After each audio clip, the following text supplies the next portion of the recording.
ಆಶಾವಾದಿಗಳಿದ್ರೆ ನಾವು ಏನಾದ್ರೂ ಸಾಧಿಸ್ಲಿಕ್ಕೆ ಸಾಧ್ಯ ಇದೆ. Never give up mind set ಇತ್ತಲ್ಲ ನಿಮ್ಗೆ ಯಾವಾಗ್ಲೇ. ಅಪಮಾನ ಸಹಿಸಿಕೊಂಡವನಿಗೆ ಖಂಡಿತವಾಗಿ ಸನ್ಮಾನ ಇದೆ. ಶಾಲೆಯಲ್ಲಿ ಯಾವಾಗ್ಲೂ ಕಾಲ ಬುಡದಲ್ಲೇ ಇರ್ತಾರೆ. ಯಾರು ಕೈ ಎತ್ತಿ ಮೇಲೆ ನಡೆಸ್ತಾರೋ ಅವ್ರು ಮೇಲೆ ಇರ್ತಾರೆ.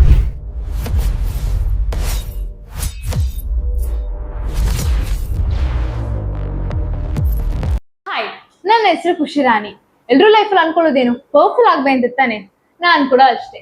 ನಮ್ಮ ಹತ್ರ ಎಷ್ಟು ನಾಲೆಜ್ ಇರುತ್ತೆ ನಾವು ಅಷ್ಟು ಪವರ್ಫುಲ್ ಆಗ್ತೀವಂತೆ. ಸೊ ಯಾರೆಲ್ಲ ಪವರ್ಫುಲ್ ಆಗ್ಬೇಕಿದ್ದೀರಾ ಅವ್ರಿಗೋಸ್ಕರನೇ ಈ ಪಾಡ್ಕಾಸ್ಟ್ ಚಾನೆಲ್ ಸ್ಟಾಪ್ ಥಿಂಕಿಂಗ್. ನನ್ನ ಈ ಪಾಡ್ಕಾಸ್ಟ್ ಅಲ್ಲಿ ಡಿಫ್ರೆಂಟ್ ಫೀಲ್ಡ್ಸ್ ಅಲ್ಲಿ ವರ್ಕ್ ಮಾಡೋದು ಕರ್ಕೊಂಡು ಬರ್ತೀನಿ. ಅವ್ರ ಲೈಫ್ ಸ್ಟೋರಿ ನಿಮ್ಮೊಟ್ಟಿಗೆ ಶೇರ್ ಮಾಡ್ತೀನಿ. ಅವ್ರು ಯಾವ್ದೆಲ್ಲ ಚಾಲೆಂಜಸ್ ಫೇಸ್ ಮಾಡಿದ್ರೆ ಹೇಗೆ ಫೇಸ್ ಮಾಡಿದ್ರು ಅಂತ ನಿಮಗೆ ತೋರಿಸ್ಕೊಡ್ತೀನಿ. And I am damn sure it will surely inspire you. ಇವತ್ತಿನ ನನ್ನ ಪಾಡ್ಕಾಸ್ಟ್ ಗೆಸ್ಟ್ ತುಂಬಾ ಸ್ಪೆಷಲ್. ಫಸ್ಟ್ಲಿ ಅವ್ರ ನನ್ನ ಫಸ್ಟ್ ಗೆಸ್ಟ್ ಆಗಿದೆ. ಅಂಡ್ ಸೆಕೆಂಡ್ಲಿ ಅವ್ರು ಝೀರೋದಿಂದ ಹೀರೋ ಆದರು. ಯಾವುದೇ ಅಸೆಟ್ಸ್ ಇಂದ ಪೆಟ್ರೋಲ್ ಪಂಪ್ ಓಪನ್ ಮಾಡಿದ್ರು. ಪೊಲಿಟಿಷಿಯನ್ ಆದ್ರು. ಈಗ 1000 ಜನ ಕೆಲಸ ಕೊಡ್ಬೇಕಂತ ಪ್ಲಾನ್ಸ್ ಹೊಂದ್ಕೊಂಡಿರೋರು. So without wasting any time let's get started with our podcast. ನಿಮ್ ಬಾಲ್ಯದಲ್ಲಿ ನಡೆದ ಯಾವ ಒಂದು ಘಟನೆ ನಿಮ್ ಲೈಫ್ ಸ್ಟೈಲ್ ನ ಚೇಂಜ್ ಮಾಡೋದ್ರಲ್ಲಿ ತುಂಬಾ ದೊಡ್ಡ ಪಾತ್ರ ಬೆಳೆಸಿದೆ ಅಂತ ನಿಮ್ಗೆ ಅನ್ಸುತ್ತೆ? ಈ ಎಜುಕೇಶನ್ ಕೊಡಬೇಕಾದ್ರೆ ಅಷ್ಟು ಸುಲಭ ಅಲ್ಲ. ಈ ಎಜುಕೇಶನ್ಗೆ ಬೇಕಾದ್ರೆ 4 ಜನರಿಗೆ ಎಜುಕೇಶನ್ ಕೊಡುವಂತದ್ದು. ಏನ್ ನಮಗೆ ತೋಟ ಇಲ್ಲ, ಗದ್ದೆ ಇಲ್ಲ, ಏನಿಲ್ಲ. ನಮಗೆ ಒಂದು ಮನೆ, ಒಂದು ಗುಡ್ಡದ ಜಾಗ ಅಷ್ಟೇ. ಕೆಲ್ಸಕ್ಕೆ ಅಪ್ಪ ಅಮ್ಮಗೆ ದಿನ ಕೆಲಸ ಹೋಗಿ ಸಂಜೆ ಬರುವಾಗ ಅಪ್ಪ ಏನ್ ತರ್ತಾರೆ, ಅಮ್ಮ ಏನ್ ತರ್ತಾರೆ, ತಿಂಡಿ ತರ್ತಾರೆ ಅನ್ನೋದು ವೈಟ್ ಮಾಡ್ತಾ ಇರ್ತೇವೆ. ಅಪ್ಪ ಅಮ್ಮ ಏನಾದ್ರು ಹೊರಗಿಂದ ಹೋಗಿ ಏನಾದ್ರು ತಂದಾಗ ನಾವು ಅದನ್ನ ಖುಷಿಯಿಂದ ಎಲ್ಲ 4 ಜನ ಹಂಚ್ಕೊಂಡು ನಾವು ತಿನ್ನುವಂತದ್ದು. ಕೂಡ ಎಲ್ರು ಖುಷಿಯಾಗಿ ಇದ್ರಿ, ಒಬ್ರೊಬ್ರ ಜೊತೆ ಬಾಲ್ಯದಲ್ಲಿ ಅದೇ ನಾವು ತುಂಬಾ ಕಷ್ಟ ಇತ್ತು. ಅವರು ನಮಗೆ ತುಂಬಾ ಕಷ್ಟಪಟ್ಟು ನಮ್ಮನ್ನ ಬೆಳೆಸಿದ್ರು. ನಮ್ಗೆ ಒಂದು ತುತ್ತು ಊಟಕ್ಕೆ ಕೂಡ ಅವರಿಗೆ ಊಟ ಇಲ್ಲ, ಅಮ್ಮನಿಗೆ ಊಟ ನಾವು ಇಲ್ಲದಿದ್ರು ಕೂಡ ನಮಗೆ ಏನಾದ್ರೂ ಮಾಡಿ ಕೆಲವೊಂದ್ಸಲ ಕೆಲಸ ಇಲ್ಲದ ದಿನಗಳು ಬರ್ತದೆ.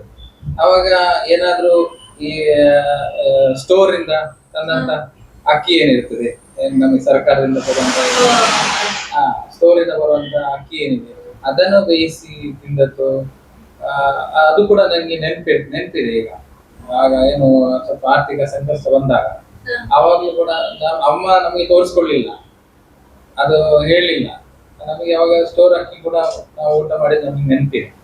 ಸೊ ಆ ಕಷ್ಟದಿಂದ ಬಂದದಕ್ಕೆ ಅಮ್ಮ ಯಾವಾಗ್ಲೂ ಹೇಳ್ತಾ ಇದ್ರು, ದೊಡ್ಡ ವ್ಯಕ್ತಿಗಳಾಗ್ಬೇಕು ನೀವು. ನಿಮ್ಮ ಪವರ್ಟಿ ಆ ಕಷ್ಟ ದಿನಗಳಲ್ಲಿ ನಿಮ್ಮ ಲೈಫ್ ಸ್ಟೈಲ್ ಚೇಂಜ್ ಮಾಡೋದು ತುಂಬಾ ದೊಡ್ಡ ರೋಲ್ ಪ್ಲೇ ಮಾಡಿ ಅಂತ ಹೇಳ್ತೀವಿ. ಅಂದ್ರೆ ಮೋಟಿವೇಟ್ ಆದ್ರೆ ನಿಮ್ಮ ಸಿಚುವೇಶನ್ ನೋಡಿ ನೀವೇ ಮೋಟಿವೇಟ್ ಆಗೋದು. ಹೌದೌದು. ನಿಮ್ಮ ಲೈಫ್ ಅಂದ್ರೆ ನೀವು ಚಿಕ್ಕವರಿದ್ದಾಗ ಯಾವ ವ್ಯಾಲ್ಯೂಸ್ ಕಲ್ತಿದ್ದೀರಾ ಮತ್ತೆ ಅದು ಈಗ ಕೂಡ ಪಾಲಿಸ್ತಿದ್ದೀರಾ? ಮತ್ತೆ ಅದು ಅಂದ್ರೆ ನಿಮ್ಗೆ ಇನ್ನೂ ಅದು ಮೋಟಿವೇಟ್ ಮಾಡ್ತೀರಾ? ವ್ಯಾಲ್ಯೂಸ್ ಬಿಟ್ಟೆ ಕೊಡ್ತಿಲ್ಲ ಯಾವ ಸ್ಟೇಜ್ ಅಲ್ಲಿ ಕೂಡ, ಅಂದ್ರೆ ಯಾವ ವ್ಯಾಲ್ಯೂಸ್? ಖಂಡಿತ ಅದೊಂದು ನೀವು ಗುಡ್ ಕ್ವಶನ್ ಕೇಳಿದ್ರಿ. ಯಾಕಂದ್ರೆ ನನಗೆ ಯಾವಾಗ್ಲೂ ನೆನಪಾಗ್ತಾ ಇರ್ತದೆ. ಯಾಕಂದ್ರೆ ನಾನು ಯಾವುದೇ ಒಂದು ಅಚೀವ್ಮೆಂಟ್ ಮಾಡ್ಬೇಕಾದ್ರೆ ನಾನು ಗೋಲ್ ಇರ್ತದೆ. ಅದು ನನಗೊಂದು ಕಾಲೇಜಲ್ಲಿ ಒಂದು ಲೆಕ್ಚರರ್ ಹೇಳಿದ್ರು, ಹೋಪ್ಸ್ ಜಾಸ್ತಿ ಹೋಪ್ಸ್ ಇರಬೇಕು, ಜಾಸ್ತಿ ಹೋಪ್ಸ್ ಇರಬಾರ್ದು. ಅತಿ ಆಸೆ ಎನ್ನುವಂಥದ್ದು ಇರ್ತದೆ, ಅತಿರೇಕವಾದ ಒಂದು ಇರ್ತದೆ, ಅದು ನಮ್ಗೆ ದುಃಖವನ್ನು ತರ್ತದೆ. ಭಗವಾನ್ ಬುದ್ಧರ ಒಂದು ಮಾತು ಹೇಳ್ತಾರೆ, ಆಸೆಯೇ ದುಃಖಕ್ಕೆ ಮೂಲ ಅಂತ ಹೇಳ್ತಾರೆ. ತುಂಬಾ ಅತಿಯಾದ ಆಸೆ ಇರಬಾರ್ದು. ನಾವು ಆಶಾ ಮನೋಭಾವ ಇರಬೇಕು, ನಾವು ಆಶಾವಾದಿಗಳಾಗಿರ್ಬೇಕು, ನಿರಾಶಾವಾದಿಗಳಿರ್ಬಾರ್ದು. ಆಶಾವಾದಿಗಳಿದ್ರೆ ನಾವು ಏನಾದ್ರೂ ಸಾಧಿಸ್ಲಿಕ್ಕೆ ಸಾಧ್ಯ ಇದೆ. ಆದ್ರೆ ತುಂಬಾ ಹೋಪ್ಸ್ ಇರ್ಬಾರ್ದು. ನಾಳೆ ಏನಾಗ್ತದೆ, ತುಂಬಾ ಹೋಪ್ಸ್ ಇದ್ದು ನಾವೇನಾದ್ರೂ ಹೋಪ್ಸ್ ಇಟ್ಕೊಂಡಿದ್ರೆ ನಾಳೆ ಏನಾದ್ರೂ ಒಂದು ವೇಳೆ ಅದು ಅಚೀವ್ ಆಗ್ಲಿಲ್ಲ ನಾವು ತುಂಬಾ ದುಃಖ ಪಡ್ತೇವೆ. ಸೊ ಅದು ನನಗೆ ಯಾವತ್ತೂ ಕೂಡ ಒಂದು ಕನ್ನಡ ಲೆಕ್ಚರರ್, ನನಗೆ ಡಿಗ್ರಿ ಕಾಲೇಜಲ್ಲಿ ಇರುವಂತಹ ಲೆಕ್ಚರರ್ ನನಗೆ ಹೇಳಿದ ನೆನಪಿದೆ. ಅದೇ ಯಾವತ್ತೂ ನಾನು ಅದು ಮರೆಯುವುದಿಲ್ಲ. ಇವತ್ತು ಕೂಡ ಯಾವ್ದೊಂದು ಅಚೀವ್ಮೆಂಟ್ ಮಾಡ್ಬೇಕು ನಾನು ಫುಲ್ ಎಫರ್ಟ್ ಆಗ್ತೇನೆ. 100% ಅಲ್ಲ, 200% ಎಫರ್ಟ್ ಆಗ್ತೇನೆ. 100% ರಿಸಲ್ಟ್ ಸಿಗ್ತದೆ. ಆದ್ರೆ ನಾನು ಅದು ಸಕ್ಸಸ್ ಆಗ್ಲಿಲ್ಲ ಅಥವಾ ಅದು ನನಗೆ ಫೇಲ್ಯೂರ್ ಆಯ್ತು ಅಂತ ನಾನು ಯಾವತ್ತು ದುಃಖ ಪಡುವಂತ ವಿಚಾರ ಇಲ್ಲ. ನೀವ್ ಹೇಳೋದೇನಂದ್ರೆ ಹೋಪ್ಸ್ ನಾವು ಅಂದ್ರೆ ಎಕ್ಸ್ಪೆಕ್ಟೇಷನ್ಸ್ ಜಾಸ್ತಿ ಇಟ್ಕೊಳ್ಬೋದು, ರಿಯಾಲಿಟಿಲಿ ಇರ್ಬೇಕು ಅಂತ. ಆ ಒಂದು ವ್ಯಾಲ್ಯೂ ನೀವು ಈಗ ಕೂಡ ಇಟ್ಕೊಂಡಿದ್ದೀರಾ. ಜಾಸ್ತಿ ಎಕ್ಸ್ಪೆಕ್ಟೇಷನ್ ಇರಬಾರ್ದು. ಹೋಪ್ಸ್ ಇರ್ಬೇಕು. ಅದು ಜಾಸ್ತಿ ಎಕ್ಸ್ಪೆಕ್ಟೇಷನ್ಸ್ ಇರ್ಬಾರ್ದು. ಸೊ ಈಗ ನಿಮ್ಮ ಕಡು ಬಡತನದ ಇದ್ರಿಂದ ಬಂದಿದ್ದೀರಾ ನೀವು. ಆ ಚೈಲ್ಡ್ಹುಡ್ ಅಲ್ಲಿ ನಿಮ್ಗೆ ಯಾರೋ ಒಬ್ರು ವ್ಯಕ್ತಿ ನಿಮ್ಮ ಲೈಫ್ ಅಲ್ಲಿ ಇಲ್ದೇ ಇದ್ದಿದ್ರೆ ನಿಮ್ ಚೈಲ್ಡ್ಹುಡ್ ಇನ್ಕಂಪ್ಲೀಟ್ ಆಗ್ತಿತ್ತು. ಅಂದ್ರೆ ಅವ್ರು ಇರೋದಕ್ಕೆ ನಿಮ್ ಚೈಲ್ಡ್ಹುಡ್ ಅಷ್ಟು ಮೆಮೊರೇಬಲ್ ಆಗಿತ್ತು ಅಂತ ಅನ್ಸಿದ್ರೆ ಅದೇ ಯಾವ ಒಬ್ರು ವ್ಯಕ್ತಿಯಿಂದ? ಚೈಲ್ಡ್ಹುಡ್ ಅಲ್ಲಿ ನನಗೆ ಇವತ್ತಿಗೂ ನೆನಪಿಸುವಂತ ನನ್ನ ತುಂಬಾ ಬಾಲ್ಯದ ಅಂದ್ರೆ ನಾನು ಒಂದು ಅಂಗನವಾಡಿಗೆ ಹೋಗುವಂತ ಸಂದರ್ಭದಲ್ಲಿ ನನ್ನ ಅಜ್ಜಿ ಮನೆಯಲ್ಲಿ ಹೋಗ್ತಾ ಇದ್ದೆ ಅಂಗನವಾಡಿಗೆ ಸ್ವಲ್ಪ ದಿನ. ನಾವು 4 ಜನ ಮಕ್ಕಳು ಇದ್ರಲ್ಲ, ಈಗ ಅಮ್ಮ ಡೆಲಿವರಿ ಹೋದಾಗ ಆ ಸಂದರ್ಭದಲ್ಲಿ ಅಮ್ಮನಿಗೆ ಅದೇ ಮಗುವನ್ನು ನೋಡೋದು ತರ ಕೆಲಸ ಇತ್ತು. ಸೊ ಆವಾಗ ನಾನು ಅಜ್ಜಿ ಮನೆಯಲ್ಲಿ ನಾನು ಇರ್ತಾ ಇದ್ದೆ. ಅವಾಗ ಅಂಗನವಾಡಿಗೆ ಹೋಗ್ತಾ ಇದ್ದೆ. ಹೋಗುವಾಗ ಅಲ್ಲೇ ನಮ್ಮ ಒಬ್ರು ನಮ್ಗೆ ಬೇಕಾದವರು ಅಂದ್ರೆ ನಮ್ಗೆ ಬೇಕಾದವರು ತುಂಬಾ ಆತ್ಮೀಯರವರು ಒಬ್ರು ಶೆಟ್ರ್ ಅಮ್ಮ ಇದ್ರು. ಅವರು ಯಾವಾಗ್ಲೂ ನಾನು ನೆನಪಿಸ್ತೇನೆ. ಅವ್ರ ಹೆಸರು ನೆನಪಿದ್ಯಾ? ಸುಲೋಚನಾ ಅಂತ ಅವ್ರ ಹೆಸರು. ನಾನು ಯಾವಾಗ್ಲೂ ಅಮ್ಮ ಅಮ್ಮ ಅಂತಾನೆ ಕರೀಬೇಕು. ನಾನಂದ್ರೆ ತುಂಬಾ ಇಷ್ಟ ಅವರಿಗೆ. ಅವರು ಯಾವಾಗ್ಲೂ ನನ್ನ ನೋಡಿದ್ರು, ನನ್ನ ಹತ್ರ ಮಾತಾಡ್ಸೋದು. ಅಲ್ಲೇ ಹತ್ತಿರ ನಮ್ಮ ಹಳ್ಳಿಯಲ್ಲಿ ಮನೆ. ಅವ್ರು ಯಾವಾಗ್ಲೂ ಮಾತಾಡ್ಸೋದು ನನ್ನನ್ನು. ನಾನು ಅಷ್ಟು ಏನು ಹೋಗ್ರಿ ಆ ತರ ಇದ್ದಲ್ಲ. ಸೊ ಅದಕ್ಕೆ ನನ್ನನ್ನು ಅವ್ರ ಮನೆಗೆ ಕರ್ಕೊಂಡು ಹೋಗೋದು, ಅವ್ರ ಮಕ್ಕಳ ಜೊತೆ ಆಟ ಆಡ್ಸೋದು, ಮತ್ತೆ ಅವರಲ್ಲಿ ಮಕ್ಕಳ ಜೊತೆ ಇರುವಂತ ಆಟಿಕೆಗಳನ್ನ ಗೊಂಬೆಗಳನ್ನ ನನಗೆ ಕೊಡ್ಸೋದು. ಅವಾಗ ಅವರ ಮಗು ಹೇಳೋದು ನನ್ಗೆ ಅಕ್ಕ ಸ್ವಲ್ಪ ನನ್ಗೆ ದೊಡ್ಡವರು. ಸೊ ಅಕ್ಕ ಅವ್ರ ಆಟ ಸಾಮಾನು ನನಗೆ ಕೊಡ್ತಾ ಇದ್ರು. ಅವಾಗ ನಾನು ಅವರ ಮಕ್ಕಳೇನ್ ಹೇಳ್ತಾ ಇದ್ರು, ನನಗೆ ಬೇಕು ಅಂತ ಅವ್ರ ಹೇಳುವಾಗ ಅವ್ರ ಅಮ್ಮ ಹೇಳೋದು, ಸಣ್ಣ ಹುಡುಗಲ್ಲ ಅವನಿಗೆ ಕೊಡು, ಮತ್ತೆ ನೀನೇ ಆಟ ಆಡ್ಬೋದಲ್ಲ. ನಿಮಗೆ ಸಪೋರ್ಟ್, ಅವರ ತುಂಬಾ ಸಪೋರ್ಟ್. ಸೊ ಅವರು ನನಗೆ ಆಟ ಆಡ್ಲಿಕ್ಕೆ ಬಿಡ್ತಾ ಇದ್ರು. ಮತ್ತೆ ಅಲ್ಲಿ ಮನೆ ಒಳಗೆ ಅವರನ್ನು ಕರ್ಕೊಂಡು ಹೋಗಿ ನನ್ಗೆ ಊಟ ಕೊಡೋದು. ಏನು ಮೀನ್ ಸಾರಲ್ಲಿ ಅಥವಾ ಮೀನನ್ನ ಏನು ಒಣಗಲ್ ಮೀನನ್ನ ಡ್ರೈ ಫಿಶ್ ಇರ್ತದೆ ಅದನ್ನೆಲ್ಲ ಬೆಂಕಿಯಲ್ಲಿ ಹಾಕಿ ಸುಟ್ಟು ನಮ್ಗೆ ಗಂಜಿ ಊಟ ಎಲ್ಲ ಕೊಡೋದು. ಅವ್ರನ್ನ ಒಳಗೆ ಕರ್ಕೊಂಡು ಹೋಗಿ ನಮಗೆ ತುಂಬಾ ಟ್ರೀಟ್ ಮಾಡ್ತಾ ಇದ್ರು. ನೀವು ಮಗನೇ ಆಗೋದ್ರಿ ಅಂತ? ನಾನು ಅವ್ರ ಮಗನೇ. ನಾನು ಎರಡನೇ ಅಮ್ಮ ಅಂತ ಹೇಳಿ ತಪ್ಪಾಗಿರ್ಲಿಲ್ಲ. ನಾನ ಅವಾಗ್ಲೂ ಅವ್ರಿಗೆ ಅಮ್ಮ ಅಮ್ಮ ಅಂತಾನೆ ಹೇಳ್ತೀನಿ. ಮತ್ತೆ ಎಲ್ಲರೂ ಊರೆಲ್ಲ ಹೇಳ್ತಿದ್ದೆ ನಾನು ಎರಡನೇ ಅಮ್ಮ ಅಂತ ನಾನು ಯಾವಾಗ ಹೇಳ್ತೇನೆ. ನನ್ನ ಮೇಲೆ ತುಂಬಾ ಪ್ರೀತಿ ಅವ್ರಿಗೆ. ಅವ್ರು ನಾನು ಹಾಸ್ಟೆಲ್ ಅಲ್ಲಿ ಇದ್ದಾಗಲೂ ಕೂಡ ಬಂದು ನನಗೆ ಫುಡ್ಸ್ ಎಲ್ಲ ಕೊಟ್ಟಿದ್ದು ನನಗೆ ಇವತ್ತು ಕೂಡ ನೆನಪಿದೆ. ಸೊ ತುಂಬಾ ಇಷ್ಟ ಅವರ ಅಮ್ಮ. ನಾನು ಯಾವಾಗ್ಲೂ ಅವ್ರನ್ನ ನೆನಪಿಸ್ತೇನೆ. ಈಗಲೂ ನೋಡಿದ್ರೆ ಅವ್ರ ಮನೆಯವರೆಲ್ಲ ಅವರಿಗೆ ನನ್ನಂದ್ರೆ ತುಂಬಾ ಇಷ್ಟ. ಎಲ್ರಿಗೂ ಗೊತ್ತು ನನ್ನ ಎರಡನೇ ಅಮ್ಮ ಅಂತ ನಾನು ಕರಿತೀವಿ.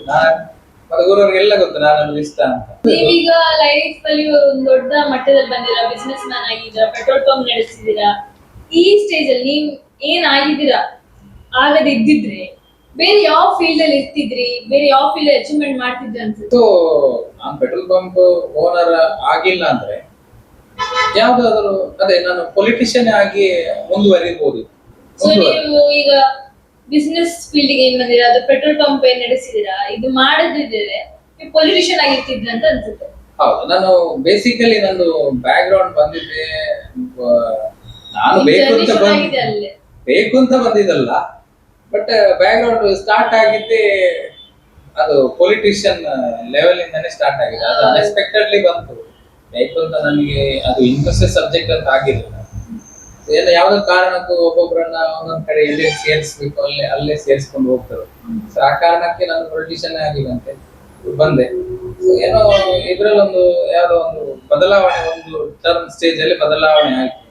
ನನ್ನೊಂದು ಫೈರ್ ಇತ್ತು. ಆ ಫೈರ್ ಅಲ್ಲಿ ಇದಕ್ಕೆ ಅವಕಾಶ ಆಯ್ತು. ನಿಮ್ ಕಾಲೇಜ್ ಡೇಸ್ ಅಲ್ಲಿ ತುಂಬಾ ಚಾಲೆಂಜಿಂಗ್ ಆಗಿತ್ತು ಅಂತ ಕೇಳ್ಪಟ್ಟಿದ್ವಿ. ತುಂಬಾ ಚಾಲೆಂಜಸ್ ಮತ್ತೆ ತುಂಬಾ ಕಷ್ಟನ ಫೇಸ್ ಮಾಡಿದೀರಾ ಅಂತ.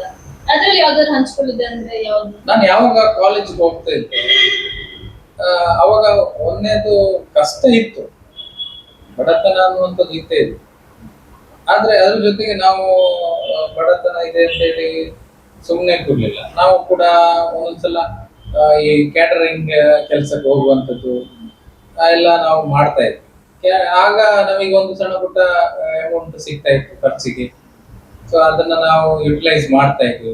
ನಿಮ್ ಕಾಲೇಜ್ ಲೈಫ್ ಅಲ್ಲಿ ನಾವು ರಿಸರ್ಚ್ ಮಾಡಿರೋ ಪ್ರಕಾರ ನೀವು ಸ್ಪೋರ್ಟ್ಸ್ ತುಂಬಾ ಆಡ್ತಿದ್ರಿ. ಆ ಟೈಮ್ ನಿಮಗೆ ಫುಡ್ ತುಂಬಾನೇ ಕಷ್ಟ ಇತ್ತು ಅಂತ ಕೇಳ್ಪಟ್ಟಿದ್ವಿ. ನಾವು ಆಕ್ಚುಲಿ ಸ್ಪೋರ್ಟ್ಸ್ ಮ್ಯಾನ್.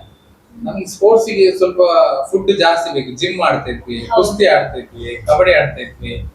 ಸೊ ಸ್ವಲ್ಪ ಪ್ರೋಟೀನ್ಸ್, ವಿಟಮಿನ್ಸ್ ಎಲ್ಲ ನಮಗೆ ಜಾಸ್ತಿ ಬೇಕಾಗ್ತದೆ. ಸೊ ಅವಾಗ ಒಂದೇ ನಾವು ಕ್ಯಾಟರಿಂಗ್ ಹೋಗ್ತಾ ಇದ್ವಿ.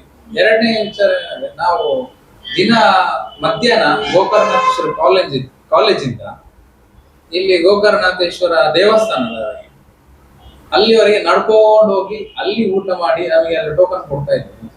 ಈ ಟೋಕನ್ ತೋರಿಸಿ ನಮಗೆ ಊಟ ಕೊಡ್ತಾ ಇದ್ವಿ. ಅಲ್ಲಿ ಹೋಗಿ ಊಟ ಮಾಡಿ ಮತ್ತೆ ಅಲ್ಲಿಂದ ನಡ್ಕೊಂಡು ಇಲ್ಲಿವರೆಗೆ ಬರ್ಬೇಕು. ಎಷ್ಟು ದೂರ ನಡ್ಕೊಂಡು ಬರ್ಬೇಕು, ನಡ್ಕೊಂಡೇ ಹೋಗ್ಬೇಕು, ನಡ್ಕೊಂಡೇ ಬರ್ಬೇಕು.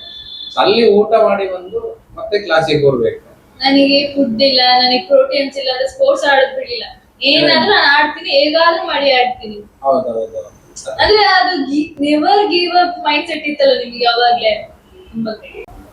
ಸೊ ನೀವು ಮಾರ್ಕೆಟಿಂಗ್ ವರ್ಕ್ ಮಾಡಿದ್ದೀರಾ, ಬುಕ್ಸ್ ನ ಮನೆ ಮನೆಗೆ ಹೋಗಿ ಸೇಲ್ ಮಾಡಿದ್ದೀರಾ, ಬೆಳಗ್ಗೆ ಎದ್ದು ಅಡ್ವೊಕೇಟ್ ಆಫೀಸ್ಗೆ ಹೋಗಿ ಕೆಲಸ ಮಾಡಿ, ರಾತ್ರಿ ಹೋಗಿ ಸೆಕ್ಯೂರಿಟಿ ವರ್ಕ್ ಮಾಡಿದ್ದೀರಾ, ಅದ್ರೊಟ್ಟಿಗೆ ಕ್ಯಾಟರಿಂಗ್ ಕೆಲಸನೂ ಮಾಡಿದ್ದೀರಾ, ಪಿಯುಲಿ ಕೂಲಿ ಕೆಲಸ ಜಸ್ಟ್ 50 ರೂಪಾಯಿಗೂ ಮಾಡಿದ್ದೀರಾ. ಈಗ 50 ರೂಪಾಯಿಗೆ ಏನು ಬರಲ್ಲ ಅಂತ ಹೇಳೋ ಡೈಲಾಗೆ ತುಂಬಾ ಫೇಮಸ್. ನೀವು 50 ರೂಪಾಯಿ ಕೂಲಿ ಕೆಲಸ ಮಾಡಿದಿರ, ಬೆಳಗ್ಗೆಯಿಂದ ಸಂಜೆ ತನಕ ಅದು ಮಾಡಿದಿರ. ಮತ್ತೆ ಇದೆಲ್ಲ ನೆನೆಸ್ಕೊಂಡಾಗ ನಿಮ್ಗೆ ಈ ಕ್ಷಣ ಏನ್ ಅನ್ಸುತ್ತೆ? 50 ರೂಪಾಯಲ್ಲೂ ಸಹ ಕೆಲಸ ಮಾಡಿದೆ ನಾನು. ಒಂದೊಂದ್ಸಲ ನಮ್ಮ ಕೆಲಸದವರು ಇರ್ತಾರೆ, ನಮ್ಮ ಪೆಟ್ರೋಲ್ ಬಂಕ್ ಅಲ್ಲಿ ಕೆಲಸ ಮಾಡೋರು, ಹೊಸಬ್ರು ಬಂದಾಗ ಕಷ್ಟ ಪಡ್ಬೇಕು ಅನ್ನುವಂಥದ್ದೆಲ್ಲ ಹೇಳ್ತಾ ಇರ್ತಾರೆ. ಅವಾಗ ನಾನು ಅವರಿಗೆ ಹೇಳ್ತೇನೆ, ನಾವು ಇಷ್ಟು ಸುಲಭದಲ್ಲಿ ಬರಲಿಲ್ಲ, ತುಂಬಾ ಕಷ್ಟಪಟ್ಟು ಬಂದಿದ್ದೇವೆ. ಅವತ್ತು 50 ರೂಪಾಯಿಗೂ ಕೂಡ ಕೆಲಸ ಮಾಡಿದ್ದೇವೆ. ನಾವು ಗೊಬ್ಬರ ಹೊತ್ತಿದ್ದೇವೆ, ಮಣ್ಣು ಹೊತ್ತಿದ್ದೇವೆ. ಬಿಸಿಲಲ್ಲಿ ಕೆಲಸ ಮಾಡುವಾಗ ನಾವು ಯಾವಾಗ ನಮ್ಮ ಕಷ್ಟ ತೊಲಾಗ್ತದೆ, ನಾವು ಯಾವಾಗ ಒಂದು ಹಂತಕ್ಕೆ ಬರ್ತೇವೆ ಅನ್ನುವಂಥದ್ದು ಯೋಚನೆ ಆಗ್ತಾ ಇತ್ತು. ಆ ಬಿಸಿಲಲ್ಲಿ, ಸುಡು ಬಿಸಿಲಲ್ಲಿ ಮಣ್ಣು ಹೊತ್ತು ಇನ್ನೊಂದ್ ಕಡೆ ಹಾಕುದು, ಆ ಲಾರಿಗೆ ಕಲ್ಲು ಹೊತ್ತು ಹಾಕೋದು, ಅವಾಗೆಲ್ಲ ಯೋಚನೆ ಮಾಡುದು. ಈ ಕೈಯೆಲ್ಲ ಈಗಲೂ ಕೂಡ ಕೂಲಿ ಕೆಲಸ ಮಾಡುವವರು ಅವರು ದಿನ ಬೆಳಿಗ್ಗೆ ಹೋದ್ರೆ ಸಂಜೆ ಬರ್ತಾರೆ, ಅವ್ರಿಗೆ ಕೈಗೆ ಕಾಲಿಗೆಲ್ಲ ಏಟು ಆಗ್ತಾ ಇರ್ತದೆ. ಕೂಲಿ ಕೆಲಸ ಮಾಡುವಾಗ ಕಲ್ಲು ಹೊತ್ತು ಹಾಕೋದು, ಕೈ ಎಡೆಗೆ ಸಿಕ್ಕಾಕೊಳ್ಳುವಂಥದ್ದು ಇದೆಲ್ಲ ಆಗ್ತದೆ. ಅದು ನೋವು ನನಗೆ ನೆನಪಿದೆ. ಸೊ ಅವಾಗೆಲ್ಲ ನಮ್ಗೆ ಆಗ್ತಾ ಇತ್ತು, ಯಾವಾಗ ನಮ್ಮ ಕಷ್ಟ ಕಡಿಮೆ ಆಗ್ತದೆ, ನಾವು ಏನಾದ್ರು ಅಚೀವ್ ಮಾಡ್ಬೇಕು, ಸಾಧನೆ ಮಾಡ್ಬೇಕು, ಒಂದು ಉನ್ನತ ಸ್ಥಾನಕ್ಕೆ ಹೋಗ್ಬೇಕು ಅಂತ ನಮ್ಗೆ ಯಾವಾಗ್ಲೂ ನೆನಪಾಗ್ತದೆ. ಕೂಲಿ ಕೆಲಸನೂ ಮಾಡಿದ್ದೇವೆ ಹೇಳಿದಾಗೆ, ಮತ್ತೆ ಕ್ಯಾಟರಿಂಗ್ ಕೆಲಸಕ್ಕೆ ಹೋಗಿದ್ದೇವೆ. ಮತ್ತೆ ಬೆಳಿಗ್ಗೆ ಅಡ್ವೊಕೇಟ್ ಕೆಲಸ ಮಾಡಿ, ರಾತ್ರಿ ಸೆಕ್ಯೂರಿಟಿ ಹೋಗಂದ್ರೆ ರೆಸ್ಟೇ ಇಲ್ಲ ಆ ಟೈಮಲ್ಲಿ. ಇದು ಕೂಲಿ ಕೆಲಸಗಳನ್ನೇ. ಇವಾಗ ನಾನು ಕಾಲೇಜಿಗೆ ಹೋಗುವಂತ ಸಂದರ್ಭದಲ್ಲಿ ರಜೆ ಇರ್ತದೆ, ಯಾವುದು ದಸರಾ ರಜೆ, ಮತ್ತೆ ಹಾಲಿಡೇ ಬರ್ತದೆ. ಎಕ್ಸಾಮ್ ಆದ ಮೇಲೆ ಎಲ್ಲ ರಿಸಲ್ಟ್ ಬಂದ ಹಾಲಿಡೇ ಒಂದು 1 ಮಂತ್ 2 ಮಂತ್ ಇದ್ದಾಗ ಅವಾಗೆಲ್ಲ ಬರ್ತದೆ. ಇದು ಎಲ್ಲ ಆದ್ಮೇಲೆ ಏನ್ ಕಾಲೇಜ್ ಮುಗಿಸಿದೆ, ಆವಾಗ ನಾವು ಪೇಪರ್ ನೋಡುದು, ಯಾವ ಕೆಲಸ ಸಿಗ್ಬೋದು ಪೇಪರ್ ನೋಡುವಾಗ ಒಂದು ದಿವಸ ಸೆಕ್ಯೂರಿಟಿ ಕೆಲಸ ಯಾವಾಗ ನೋಡಿದ್ರು ಸ್ಯಾಲರಿ ಜಾಸ್ತಿ. ನನಗೆ ಆಗ್ತಿತ್ತು, ಸೆಕ್ಯೂರಿಟಿ ಕೆಲಸ ಏನು ಕೆಲಸ ಸಿಗುದಿಲ್ಲ, ಗವರ್ಮೆಂಟ್ ಎಷ್ಟು ಹಾಕಿದ್ರು. ಪೊಲೀಸ್ಗೆಲ್ಲ ಅಪ್ಲೈ ಮಾಡಿದ್ದೇನೆ, ಕಾಲೇಜಲ್ಲಿ ಇರುವಾಗ ಪೊಲೀಸ್ ಅಪ್ಲಿಕೇಶನ್ ಹಾಕಿದ್ದೇನೆ, ಎಕ್ಸಾಮ್ ಅಲ್ಲಿ ಪಾಸ್ ಆಗಿದ್ದೇನೆ. ಎಕ್ಸಾಮ್ ಅಲ್ಲಿ ಪಾಸ್ ಆಗಿ ಕೊನೆಗೆ ರಿಸಲ್ಟ್ ಬರುವಾಗ ನನ್ನ ಫ್ರೆಂಡ್ ಮತ್ತೆ ನಾನು ಹೋಗಿದ್ದೆ. ಅದು ಸ್ಪೋರ್ಟ್ಸ್ ಅಲ್ಲಿ ಹೋಗಿದ್ದೆ, ಸ್ಪೋರ್ಟ್ಸ್ ಇವೆಂಟ್ ಎಲ್ಲ ಪಾಸ್, ಎಲ್ಲ ಅಥ್ಲೆಟ್ಸ್ ಎಲ್ಲ ಪಾಸ್ ಆಗಿದೆ. ಲಾಸ್ಟ್ 1 ಸೆಂಟಿಮೀಟರ್ ಹೈಟ್ ಅಲ್ಲಿ ಕಡಿಮೆ ಆಯ್ತು. 2 ಸಲ ಅಪ್ಲಿಕೇಶನ್ ಹಾಕಿದ್ದೆ. ಸೊ ಅವತ್ತಾಯ್ತು. ಮತ್ತೆ ನಾನು ಏನ್ ಮಾಡಿದೆ, ಅದು ಕಾಲೇಜಲ್ಲಿ ಫೈನಲ್ ಇಯರ್ ಎಲ್ಲ ಮಾಡ್ತಾ ಇದ್ದೆ. ಸೊ ಅದ್ರ ಮೇಲೆ ಒಂದ್ಸಲ ಹಾಕಿದ್ದೆ. ಅದ್ರ ಮೇಲೆ ಏನಾಯ್ತು, ಅದೇ ಸೆಕ್ಯೂರಿಟಿ ಕೆಲಸ ರಿಸರ್ಚ್ ಮಾಡಿದೆ. ಸೆಕ್ಯೂರಿಟಿ ಕೆಲಸಕ್ಕೆ ಒಂದ್ ಕಡೆ ಜಾಯಿನ್ ಆಗಿಬಿಟ್ಟೆ. ಸೊ ಇನ್ ಬಿಟ್ವೀನ್ ಮಾರ್ಕೆಟಿಂಗ್ ಕೆಲಸನೂ 1 ವಾರ ಮಾಡಿದೆ. ಮಾರ್ಕೆಟಿಂಗ್ ಕೆಲಸ ಹೋದೆ. ಮಾರ್ಕೆಟಿಂಗ್ ಕೆಲಸ ಹೋಗುವಾಗ ಅವ್ರು ನಮ್ಗೆ ಇನ್ಸ್ಪೈರ್ ಮಾಡ್ತಾ ಇದ್ರು, ನೀವು ಮಾರ್ಕೆಟಿಂಗ್ ಮಾಡಿದ್ರೆ ನಿಮ್ಗೆ ಒಳ್ಳೆ ಇನ್ಕಮ್ ಇದೆ, ನೀವು ಇವತ್ತು 1 ಜನ ಮೀಟ್ ಆದ್ರೆ ನೀವು ಎಷ್ಟು 1000 ಜನ ಮೀಟ್ ಆಗ್ತೀರಾ, ನಿಮ್ಗೆ ಅಷ್ಟು ಎಕ್ಸ್ಪೀರಿಯನ್ಸ್ ಆಗ್ತದೆ. ನೀವೆಲ್ಲರನ್ನು ಮಾತಾಡಿಸಿ ಮೀಟ್ ಆಗಿ ಅವರಿಗೆ ನೀವು ಪ್ರಮೋಟ್ ಮಾಡಿ, ನೀವು ಈ ಬುಕ್ಸ್ ಅನ್ನ ಪ್ರಮೋಟ್ ಮಾಡಿ. ಬುಕ್ಸ್ ಇತ್ತು ನನಗೆ, ಬುಕ್ಸ್ ಸೇಲ್ ಮಾಡಿ. ಸೊ ಬುಕ್ಸ್ ಅನ್ನ ಸೇಲ್ ಮಾಡುವಾಗ ಅದರ ಪ್ರಮೋಟ್ ಮಾಡ್ತಾ ಇದ್ರು. ಯಾವ್ದಾದ್ರು ಗವರ್ಮೆಂಟ್ ಕೆಲಸ ಸಿಕ್ಕಿದ್ರೆ ನಿಮಗೆ ಒಂದು ಲಿಮಿಟೆಡ್ 25,000ನೋ 50,000ನೋ 75,000 1 ಲಕ್ಷ ಮ್ಯಾಕ್ಸಿಮಮ್ ಅಂದ್ರೆ ಕೆಲಸಕ್ಕೆ ಸಂಬಳ ಸಿಗ್ಬೋದು. ಅದೇ ನೀವು ಮಾರ್ಕೆಟಿಂಗ್ ಮಾಡಿದ್ರೆ ನಿಮಗೆ ಅನ್ಲಿಮಿಟೆಡ್, ನೀವು ಎಷ್ಟು ಬೇಕಾ ದುಡಿಬಹುದು, ನೀವು ಎಷ್ಟು ಸೇಲ್ ಮಾಡ್ತೀರಾ ಅಷ್ಟು ನಿಮಗೆ ದುಡಿಬಹುದು. ಅದಕ್ಕೆ ಇಷ್ಟು 1 ಲಕ್ಷ 2 ಲಕ್ಷ ಲಿಮಿಟೇಷನ್ ಇಲ್ಲ. ಹೌದು. ನೀವು ಎಷ್ಟು ಬೇಕಾದ್ರೂ ಅರ್ನ್ ಮಾಡ್ಬೋದು ಅನ್ನುವಂಥದ್ದೆಲ್ಲ ನಮಗೆ ಪ್ರಮೋಟ್ ಮಾಡ್ತಾ ಇದ್ರು. ಸೊ ನಮಗೆ ನಾನು ಎಲ್ಲ ಕಡೆ ಬುಕ್ಸ್ ಕೊಟ್ಟೆ, ಎಲ್ಲ ಅಂದ್ರೆ ಟ್ರೈ ಮಾಡಿದೆ. ಈಗ ನೀವು ತಗೊಳ್ಳಿ ತಗೊಳ್ಳಿ ತಗೊಳ್ಳಿ ಅಂತ 1 ವಾರ ನಾನು ಟ್ರೈ ಮಾಡಿದೆ. ಆದ್ರೆ ಯಾರೊಬ್ಬರು ಕೂಡ ನನ್ನ ಪುಸ್ತಕ ತಗೊಳ್ಳೇ ಇಲ್ಲ. ಆಮೇಲೆ ನಿಮಗೆ ಗೊತ್ತಾಯ್ತು ಅವ್ರದ್ದು ಮಾತ್ರ ಬರೀ ಶುಗರ್ ಕೋಟಿಂಗ್ ಅಂತ. ನನಗಂತೂ ಅದು ಒಂದೇ ಒಂದು ಬುಕ್ ಸೇಲ್ ಆಗ್ಲಿಲ್ಲ. ಇವ್ರು ಎಂತ ಹೇಳ್ತಾರೆ, ನಾನು ಇನ್ಶರ್ಟ್ ಎಲ್ಲ ಮಾಡ್ಕೊಂಡು ಎಲ್ಲ ಒಳ್ಳೆ ಇದು ಡ್ರೆಸ್ ಎಲ್ಲ ಹಾಕೊಂಡೆಲ್ಲ ಹೋಗಿ ಕೊಡೋದು. ಯಾರ್ಯಾರು ತಗೊಳ್ಳಿಲ್ಲ. ನಾನು 1 ವಾರ ಕೆಲಸ ಮಾಡಿದೆ, ಬಿಟ್ಟೆ. ಒಂದು ಸೆಕ್ಯೂರಿಟಿ ಕೆಲಸ ಸಿಕ್ಕಿತ್ತು, ಸೆಕ್ಯೂರಿಟಿ ಕೆಲಸಕ್ಕೆ ಹೋದೆ. ಅಲ್ಲಿ ರಾತ್ರಿ ಡ್ಯೂಟಿ ಮಾಡೋದು, ಬೆಳಿಗ್ಗೆ ನಮ್ಮ ಒಬ್ರು ಫ್ರೆಂಡ್ ನಮ್ಗೆ ಸಿಕ್ಕಿದ್ರು, ನಮ್ಮ ಫ್ರೆಂಡ್ ಒಬ್ರು ಶೈನ್ ಅಂತ. ಸೊ ಅವ್ರು ನಮಗೆ ಹೇಳಿದ್ರು, ಈ ತರ ಒಂದು ಆಫೀಸಲ್ಲಿ ನೀವು ಕೆಲಸ ಉಂಟು, ನೀವು ಕೆಲಸ ಮಾಡಿ ಅಂತ ಹೇಳಿದ್ರು. ಒಂದು ಅದಕ್ಕೆ ನಾನು ಆಗ್ಬೋದು ಅಂತ ಹೇಳಿದೆ ಆಫೀಸಲ್ಲಿ. ಆದ್ರೆ ಏನ್ ಮಾಡ್ತಿದ್ದೆ, ಬೆಳಿಗ್ಗೆ ಆಫೀಸಲ್ಲಿ ಕೆಲಸ ಮಾಡ್ತಿದ್ದೆ ಲಾಯರ್ ಆಫೀಸಲ್ಲಿ, ರಾತ್ರಿ ಸೆಕ್ಯೂರಿಟಿ ಕೆಲಸ ಮಾಡುತ್ತೆ. ಅದು ನಮ್ಗೆ ತುಂಬಾ ಹೆವಿ ಆಗ್ತಾ ಇತ್ತು. ರಾತ್ರಿ ನಿದ್ದೆ ಇಲ್ಲ, ರಾತ್ರಿ ಬೆಳಿಗ್ಗೆ ತನಕ ಕೆಲಸ ಮಾಡ್ಬೇಕು, ಬೆಳಿಗ್ಗೆ ವಾಪಸ್ ಇಲ್ಲಿ ಬಂದು ಕೆಲಸ ಮಾಡ್ಬೇಕು. ಕಷ್ಟ ಆಗ್ತಾ ಇತ್ತು. ಆದ್ರೆ ಏನ್ ಮಾಡೋದು, ದುಡ್ಡು ಬೇಕಲ್ಲ, ಕಷ್ಟ ಆಗ್ತದೆ ಅಂತ ಹೇಳಿ ನಮ್ಗೆ ಖರ್ಚಿಗೆ ಅಥವಾ ನಮ್ಮ ಜೀವನ ಹೋಗ್ಲಿಕ್ಕೆ ದುಡ್ಡು ಬೇಕು ಅನ್ನೋದು ನಮ್ಮದು, ಅದರಲ್ಲಿ ರೆವಿನ್ಯೂ ಬರ್ತದೆ ಅನ್ನುವಂಥದ್ದು ನಮ್ಗೆ ಡ್ರೀಮ್ ಇತ್ತು. ಅದಕ್ಕೆ ನಾನು ಕೆಲಸ ಮಾಡ್ತಾ ಇದ್ದೆ, ರಾತ್ರಿ ನಿದ್ದೆಗಿಟ್ಟು ಮಾಡ್ತಾ ಇದ್ದೆ. ಅವ್ರಿಗೆ ಎಫರ್ಟ್ ಹಾಕಿ ಮಾಡಿ ಮಾಡಿ ಮಾಡಿ ಅಷ್ಟು ಕಷ್ಟಪಟ್ಟಿದ್ದಕ್ಕೆ ಈ ಮಟ್ಟಕ್ಕೆ ಬರಕಾಯ್ತು. ಹೌದು. ಆದ್ರೆ ಈಗ ಕೆಲವರು ನೋಡಿದ್ರೆ ಅಯ್ಯೋ ಇವನಿಗೆ 1ನೇ ದಿವಸದಲ್ಲಾಗಿದೆ, ಹೋಗಿ ಕೂರ್ದು ಸೀಟಲ್ಲಿ ಆ AC ಆರಾಮ್ ಜೀವನ ಅಂತ. ಆದ್ರೆ ಆ ಕಷ್ಟ, ಆ ಲೈಫ್ ಸ್ಟೈಲ್ ಅನುಭವಿಸ್ ಬಂದವರಿಗೆ ಗೊತ್ತು. ಯಾರು ಕೂಡ ಆ ಮಟ್ಟದಲ್ಲಿ ಹೋಗಕ್ಕೆ ಕಷ್ಟ ನಿಜವಾಗ್ಲೂ ಪಟ್ಟಿದ್ದಾರೆ. ಓವರ್ ನೈಟ್ ಸಕ್ಸಸ್ ಅಂತ ಅಲ್ವೇ ಅಲ್ಲ. ಒಂದ್ ದಿವಸದಲ್ಲಿ ಯಾವುದು ಆಗೋದಿಲ್ಲ. ಆದ್ರೆ ಒಂದಿನ ಖಂಡಿತವಾಗ್ಲೂ ಆಗುತ್ತೆ. ಹೌದಾ? 1 ದಿವಸದಲ್ಲಿ ಆಗಲ್ಲ, ಆದ್ರೆ 1 ದಿವಸ ಖಂಡಿತವಾಗ್ಲೂ ಎಫರ್ಟ್ ಪಟ್ರೆ, ಯಾವುದೇ ಒಂದು ಪ್ರಾಮಾಣಿಕವಾಗಿ ಶ್ರಮ ಪಟ್ರೆ, ನಾವು ಕಷ್ಟ ಗೊತ್ತಿದ್ರೆ, ಯಾರೇ ಆಗಲಿ, ಎಷ್ಟೋ ದೊಡ್ಡ ವ್ಯಕ್ತಿಗಳಾಗಲಿ ಅಷ್ಟು ಸುಲಭದಲ್ಲಿ ಮೇಲೆ ಬರುವುದಿಲ್ಲ. ಏನಾದ್ರೂ ಒಂದು ಎಫರ್ಟ್ ಆಗಿದ್ದಾರೆ. ಈಗ ಫ್ಯಾಮಿಲಿ ಬ್ಯಾಕ್ ಗ್ರೌಂಡ್ ಇಂದ ಬಂದವರು ಬೇರೆ ಬೇರೆ, ಅದಕ್ಕಿಂತ ಅವರಲ್ಲಿ ಕೂಡ ಒಬ್ರು ರೂಟ್ ಅಂತ ಇರ್ಬೇಕಲ್ಲ, ಅವ್ರು ಕೂಡ ಕಷ್ಟಪಟ್ಟೆ ಬಂದಿರ್ತಾರೆ. ಯಾವ್ದೋ ಒಂದು ಎಷ್ಟು ದೊಡ್ಡ ವ್ಯಕ್ತಿತ್ವ ಆಗ್ಬೇಕಂದ್ರೆ ತುಂಬಾ ಕಷ್ಟಪಟ್ಟಿರ್ತಾರೆ. ಈಗ ನಾನು ಕೂಡ ಹೇಳುದು, ಈಗ ಯಾರಿಗಾದ್ರೂ ತುಂಬಾ ವ್ಯಕ್ತಿತ್ವ ಒಂದು ಒಳ್ಳೆ ಶ್ರೀಮಂತಿಗೆ ಆಗಿದ್ರೆ ಅಷ್ಟು ಸುಲಭದಲ್ಲಿ ಯಾರು ಕೂಡ ಬರುದಿಲ್ಲ. ನಾವು ಕೂಡ ತುಂಬಾ ಕಷ್ಟಪಟ್ಟು ಬೇರೆ ಬೇರೆ ಕೆಲಸ, ಕೂಲಿ ಕೆಲಸ ಮಾಡಿ ಇನ್ಫೋಸಿಸ್ಗೆ, ಇವತ್ತು ಇನ್ಫೋಸಿಸ್ ಬಿಲ್ಡಿಂಗ್ ಕಟ್ಟಿದ್ದಾರೆ, ಅದರ ಫ್ರಂಟ್ ಆಫೀಸ್ ಇದು ಬಿಲ್ಡಿಂಗ್ ಕಲ್ಲು ನಾನು ಹೊತ್ತು ಕೊಟ್ಟಿದ್ದೆ. ಸೊ ಅವತ್ತು ನಾನು ಕಷ್ಟಪಟ್ಟಿದ್ದೆ. ಸೊ ಸೆಕ್ಯೂರಿಟಿ ಕೆಲಸ ಮಾಡಿದ್ದೆ, ಲಾಯರ್ ಆಫೀಸಲ್ಲಿ ರಾತ್ರಿ ಹಗಲು ಲಾಯರ್ ಆಫೀಸಲ್ಲಿ, ರಾತ್ರಿ ಸೆಕ್ಯೂರಿಟಿ ಆಫೀಸಲ್ಲಿ ಕೆಲಸ ಮಾಡ್ತಿದ್ದೆ, ಸೆಕ್ಯೂರಿಟಿಯಲ್ಲಿ. ಇನ್ಫೋಸಿಸ್ ಅಲ್ಲಿ ಸೆಕ್ಯೂರಿಟಿ ಕೆಲಸ ಮಾಡ್ತಾ ಇದ್ದೆ, ಡ್ರೈವಿಂಗ್ ಮಾಡ್ತಾ ಇದ್ದೆ, ಎಲ್ಲ ಕೆಲಸ ಮಾಡಿದ್ದೇನೆ ಆಲ್ಮೋಸ್ಟ್. ಸೊ ಎಲ್ಲ ಕಷ್ಟ ಬಂದೆ. ಒಂದು ಡ್ರೀಮ್ ಇಟ್ಕೊಂಡಿದ್ದೆ, ಯಾವಾಗ ನನ್ನ ಯೋಚನೆ ಇತ್ತು, ಒಂದು ದೊಡ್ಡ ವ್ಯಕ್ತಿತ್ವ ಆಗ್ಬೇಕು, ವ್ಯಕ್ತಿ ಆಗ್ಬೇಕು. ನಾನು ಯಾವಾಗ್ಲೂ ಯೋಚನೆ ಮಾಡ್ತಾ ಇದ್ದೆ. ಆ ಸ್ಟ್ರಗಲ್ಸ್ ಮತ್ತೆ ಆ ಕಷ್ಟಪಟ್ಟಿದ್ದಕ್ಕೆ ಪ್ರತಿಫಲ ಇಲ್ಲಿದೆ. ನೀವು ಬಿಸ್ನೆಸ್ ಫೀಲ್ಡ್ ಬಂದಿದ್ದು ಆಕಸ್ಮಿಕ ಅಥವಾ ಪೂರ್ವ ತಯಾರಿ ಆಗಿತ್ತ? ಅದು ಆಕಸ್ಮಿಕ ಅಂತ ಹೇಳಿ ತಪ್ಪಾಗಿ, ಒಂದು ಪ್ಲಾನ್ ಮಾಡಿ ಬ್ಲೂ ಪ್ರಿಂಟ್ ಹಾಕಿ ಬಂದಿದ್ದೇನಲ್ಲ. ಈ ಲೆವೆಲ್ ಬರ್ಲಿಕ್ಕೆ ಆಕಸ್ಮಿಕ. ಆದ್ರೆ ಬೇಸಿಕಲಿ ಒಂದು ಅವೇರ್ನೆಸ್ ನನ್ನ ಹತ್ರ ಇತ್ತು, ಅಂದ್ರೆ ಅಟ್ಮಾಸ್ಫಿಯರ್ ಇತ್ತು. ಅಟ್ಮಾಸ್ಫಿಯರ್ ಒಂದು ಕಡೆಯಿಂದ ಇತ್ತು, ಅಂದ್ರೆ ಅದು ಮತ್ತೆ ಅದು ಯಾವಾಗ ನಮ್ಮ ಲಾಯರ್ ಆಫೀಸ್ ಕೆಲಸ ಹೋಗ್ತೈತೆ ಅವಾಗ ನಮಗೆ ಯಾವ್ದು ಬಿಸ್ನೆಸ್ ಬರ್ತೇನೆ ಅಂತ ನಮ್ಗೆ ಗೊತ್ತಿರ್ಲಿಲ್ಲ. ನಾನು ಯಾವ್ದು ಅವಾಗ ನಾನು ಒಂದು ಪಿಕಪ್ ತಗೊಂಡೆ ಡ್ರೈವಿಂಗ್ ಫೀಲ್ಡ್ಗೆ. ಅವಾಗಲೇ ಬಂದಿದ್ದೆ, ಲೈಸೆನ್ಸ್ ಎಲ್ಲ ಕಾಲೇಜಲ್ಲಿ ಇರುವಾಗ ಅದು ಏನು ಗೌರ್ಮೆಂಟ್ ಸ್ಕೀಮ್ ಮೇಲೆ ಹೋಗಿ ನಾನು ಮಾಡಿಸಿದೆ. ಅದರ ಮೇಲೆ 2014 ಒಂದು ಪಿಕಪ್ ತಗೊಂಡೆ. ಅದು ತಗೊಂಡು ಮುಂದೆ ಅದೇ ಫೀಲ್ಡ್ ಅಲ್ಲಿ ಹೋಗ್ತಾ ಇದ್ದೆ. ಪಿಕಪ್ ಅಲ್ಲಿ ಹೋಗ್ತಾ ಇದ್ದೆ. ಅದ್ರ ಜೊತೆ ಅಪ್ಪ ಒಂದು ತರಕಾರಿ ಅಂಗಡಿ ಮಾಡಿದ್ರು. ಆ ತರಕಾರಿ ಅಂಗಡಿ ಜೊತೆ ನಾನು ಅವರಿಗೆ ಸಪೋರ್ಟ್ ಮಾಡ್ತಿದ್ದೆ. ಸೊ ಯಾವಾಗ ಪಿಕಪ್ ತಂದ ಅಪ್ಪನಿಗೆ ಅದೊಂದು ಬೂಸ್ಟ್ ಆಗ್ತದೆ, ಹೆಲ್ಪ್ ಆಗ್ತದೆ. ಮಾರ್ಕೆಟಿಗೆ ಹೋಗಿ ತರಕಾರಿ ತರೋದು, ಅಂಗಡಿಗೆ ತಂದು ಹಾಕೋದು, ಮತ್ತೆ ಇನ್ನು ಏನಾದ್ರೂ ಜಾಸ್ತಿ ಒಳ್ಳೇದ್ ಮಾಡ್ಬೇಕು, ನಾವು ಬಿಸ್ನೆಸ್ ಮಾಡ್ಬೇಕು ಅಂತ ಹೋದಾಗ ಚಿಕ್ಕಮಂಗ್ಳೂರಿಗೆ ಹೋಗಿ ತರಕಾರಿ ತರ್ತಾ ಇದ್ದೆ. ಹೋಲ್ಸೇಲ್ ರೇಟ್ ಅಲ್ಲಿ ಕಡಿಮೆ ಸಿಗ್ತದೆ, ಅಲ್ಲಿ ಹೋಗ್ತಾ ಇದ್ದೆ. ಹಾಗೆ ಅಲ್ಲಿಂದ ತರಕಾರಿ ತಂದು ನಮ್ಮ ಅಂಗಡಿಗೆ ಹಾಕ್ತಿದ್ದೆ. ಬರುವಾಗ ಕೆಲವೊಂದು ಕಡೆ ಸೇಲ್ ಮಾಡ್ಕೊಂಡು ಅಲ್ಲಲ್ಲಿ ಅಂಗಡಿಗಳಿಗೆ ಹಾಕೊಂಡು ಬರ್ತಾ ಇದ್ದೆ.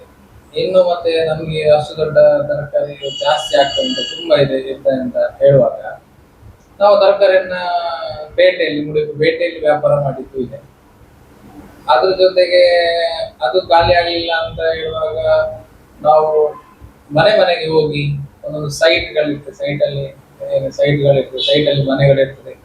ಆ ಮನೆಗಳಿಗೆ ಹೋಗಿ ಕೂಡ ನಾವು ಹಸೆಗೋಳಿ ಸೈಟ್ ಇರ್ಬೋದು, ಮುಡಿಪ್ ಸೈಟ್ ಇರ್ಬೋದು, ಇಂಥ ಬೇರೆ ಬೇರೆ ಸೈಟ್ ಅಲ್ಲಿ ಮನೆಗಳಿಗೆ ನಾವು ಮನೆಗೆ ಹೋಗಿ ತರಕಾರಿ ಹಾಕಿದ್ದೀವಿ. ನೀವು ಎಜುಕೇಶನ್ ತುಂಬಾ ಇಂಪಾರ್ಟೆನ್ಸ್ ಕೊಡ್ತೀರಾ, ಆದ್ರೆ ನಿಮ್ಮ ಎಜುಕೇಶನ್ ಸರಿಯಾಗಿ ಕಂಪ್ಲೀಟ್ ಆಗಕ್ಕಾಗ್ಲಿಲ್ಲ, ಅದ್ರ ಕೊರತು ಅಥವಾ ರಿಗ್ರೆಟ್ ಮಾಡ್ತೀರಾ?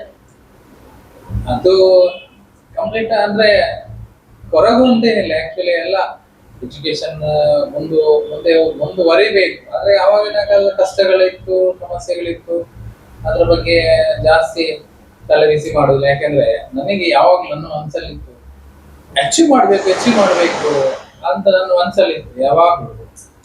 ಆದಷ್ಟು ಬೇಗ ಅದರಲ್ಲೂ ಕೂಡ ಫೈನಾನ್ಷಿಯಲಿ ಡೆವಲಪ್ಮೆಂಟ್ ಆಗ್ಬೇಕು. ನಾನು ಆಕ್ಚುಲಿ ಪವರ್ಟಿಯಿಂದ ಬಂದಿದ್ರಿಂದ ನಾನು ಫೈನಾನ್ಷಿಯಲಿ ಡೆವಲಪ್ಮೆಂಟ್ ಆಗ್ಬೇಕು. ಫೈನಾನ್ಷಿಯಲಿ ಡೆವಲಪ್ಮೆಂಟ್ ಆದ್ರೆ ಮತ್ತೆ ನಾವು ಏನಾದ್ರೂ ಮಾಡ್ಬೋದು.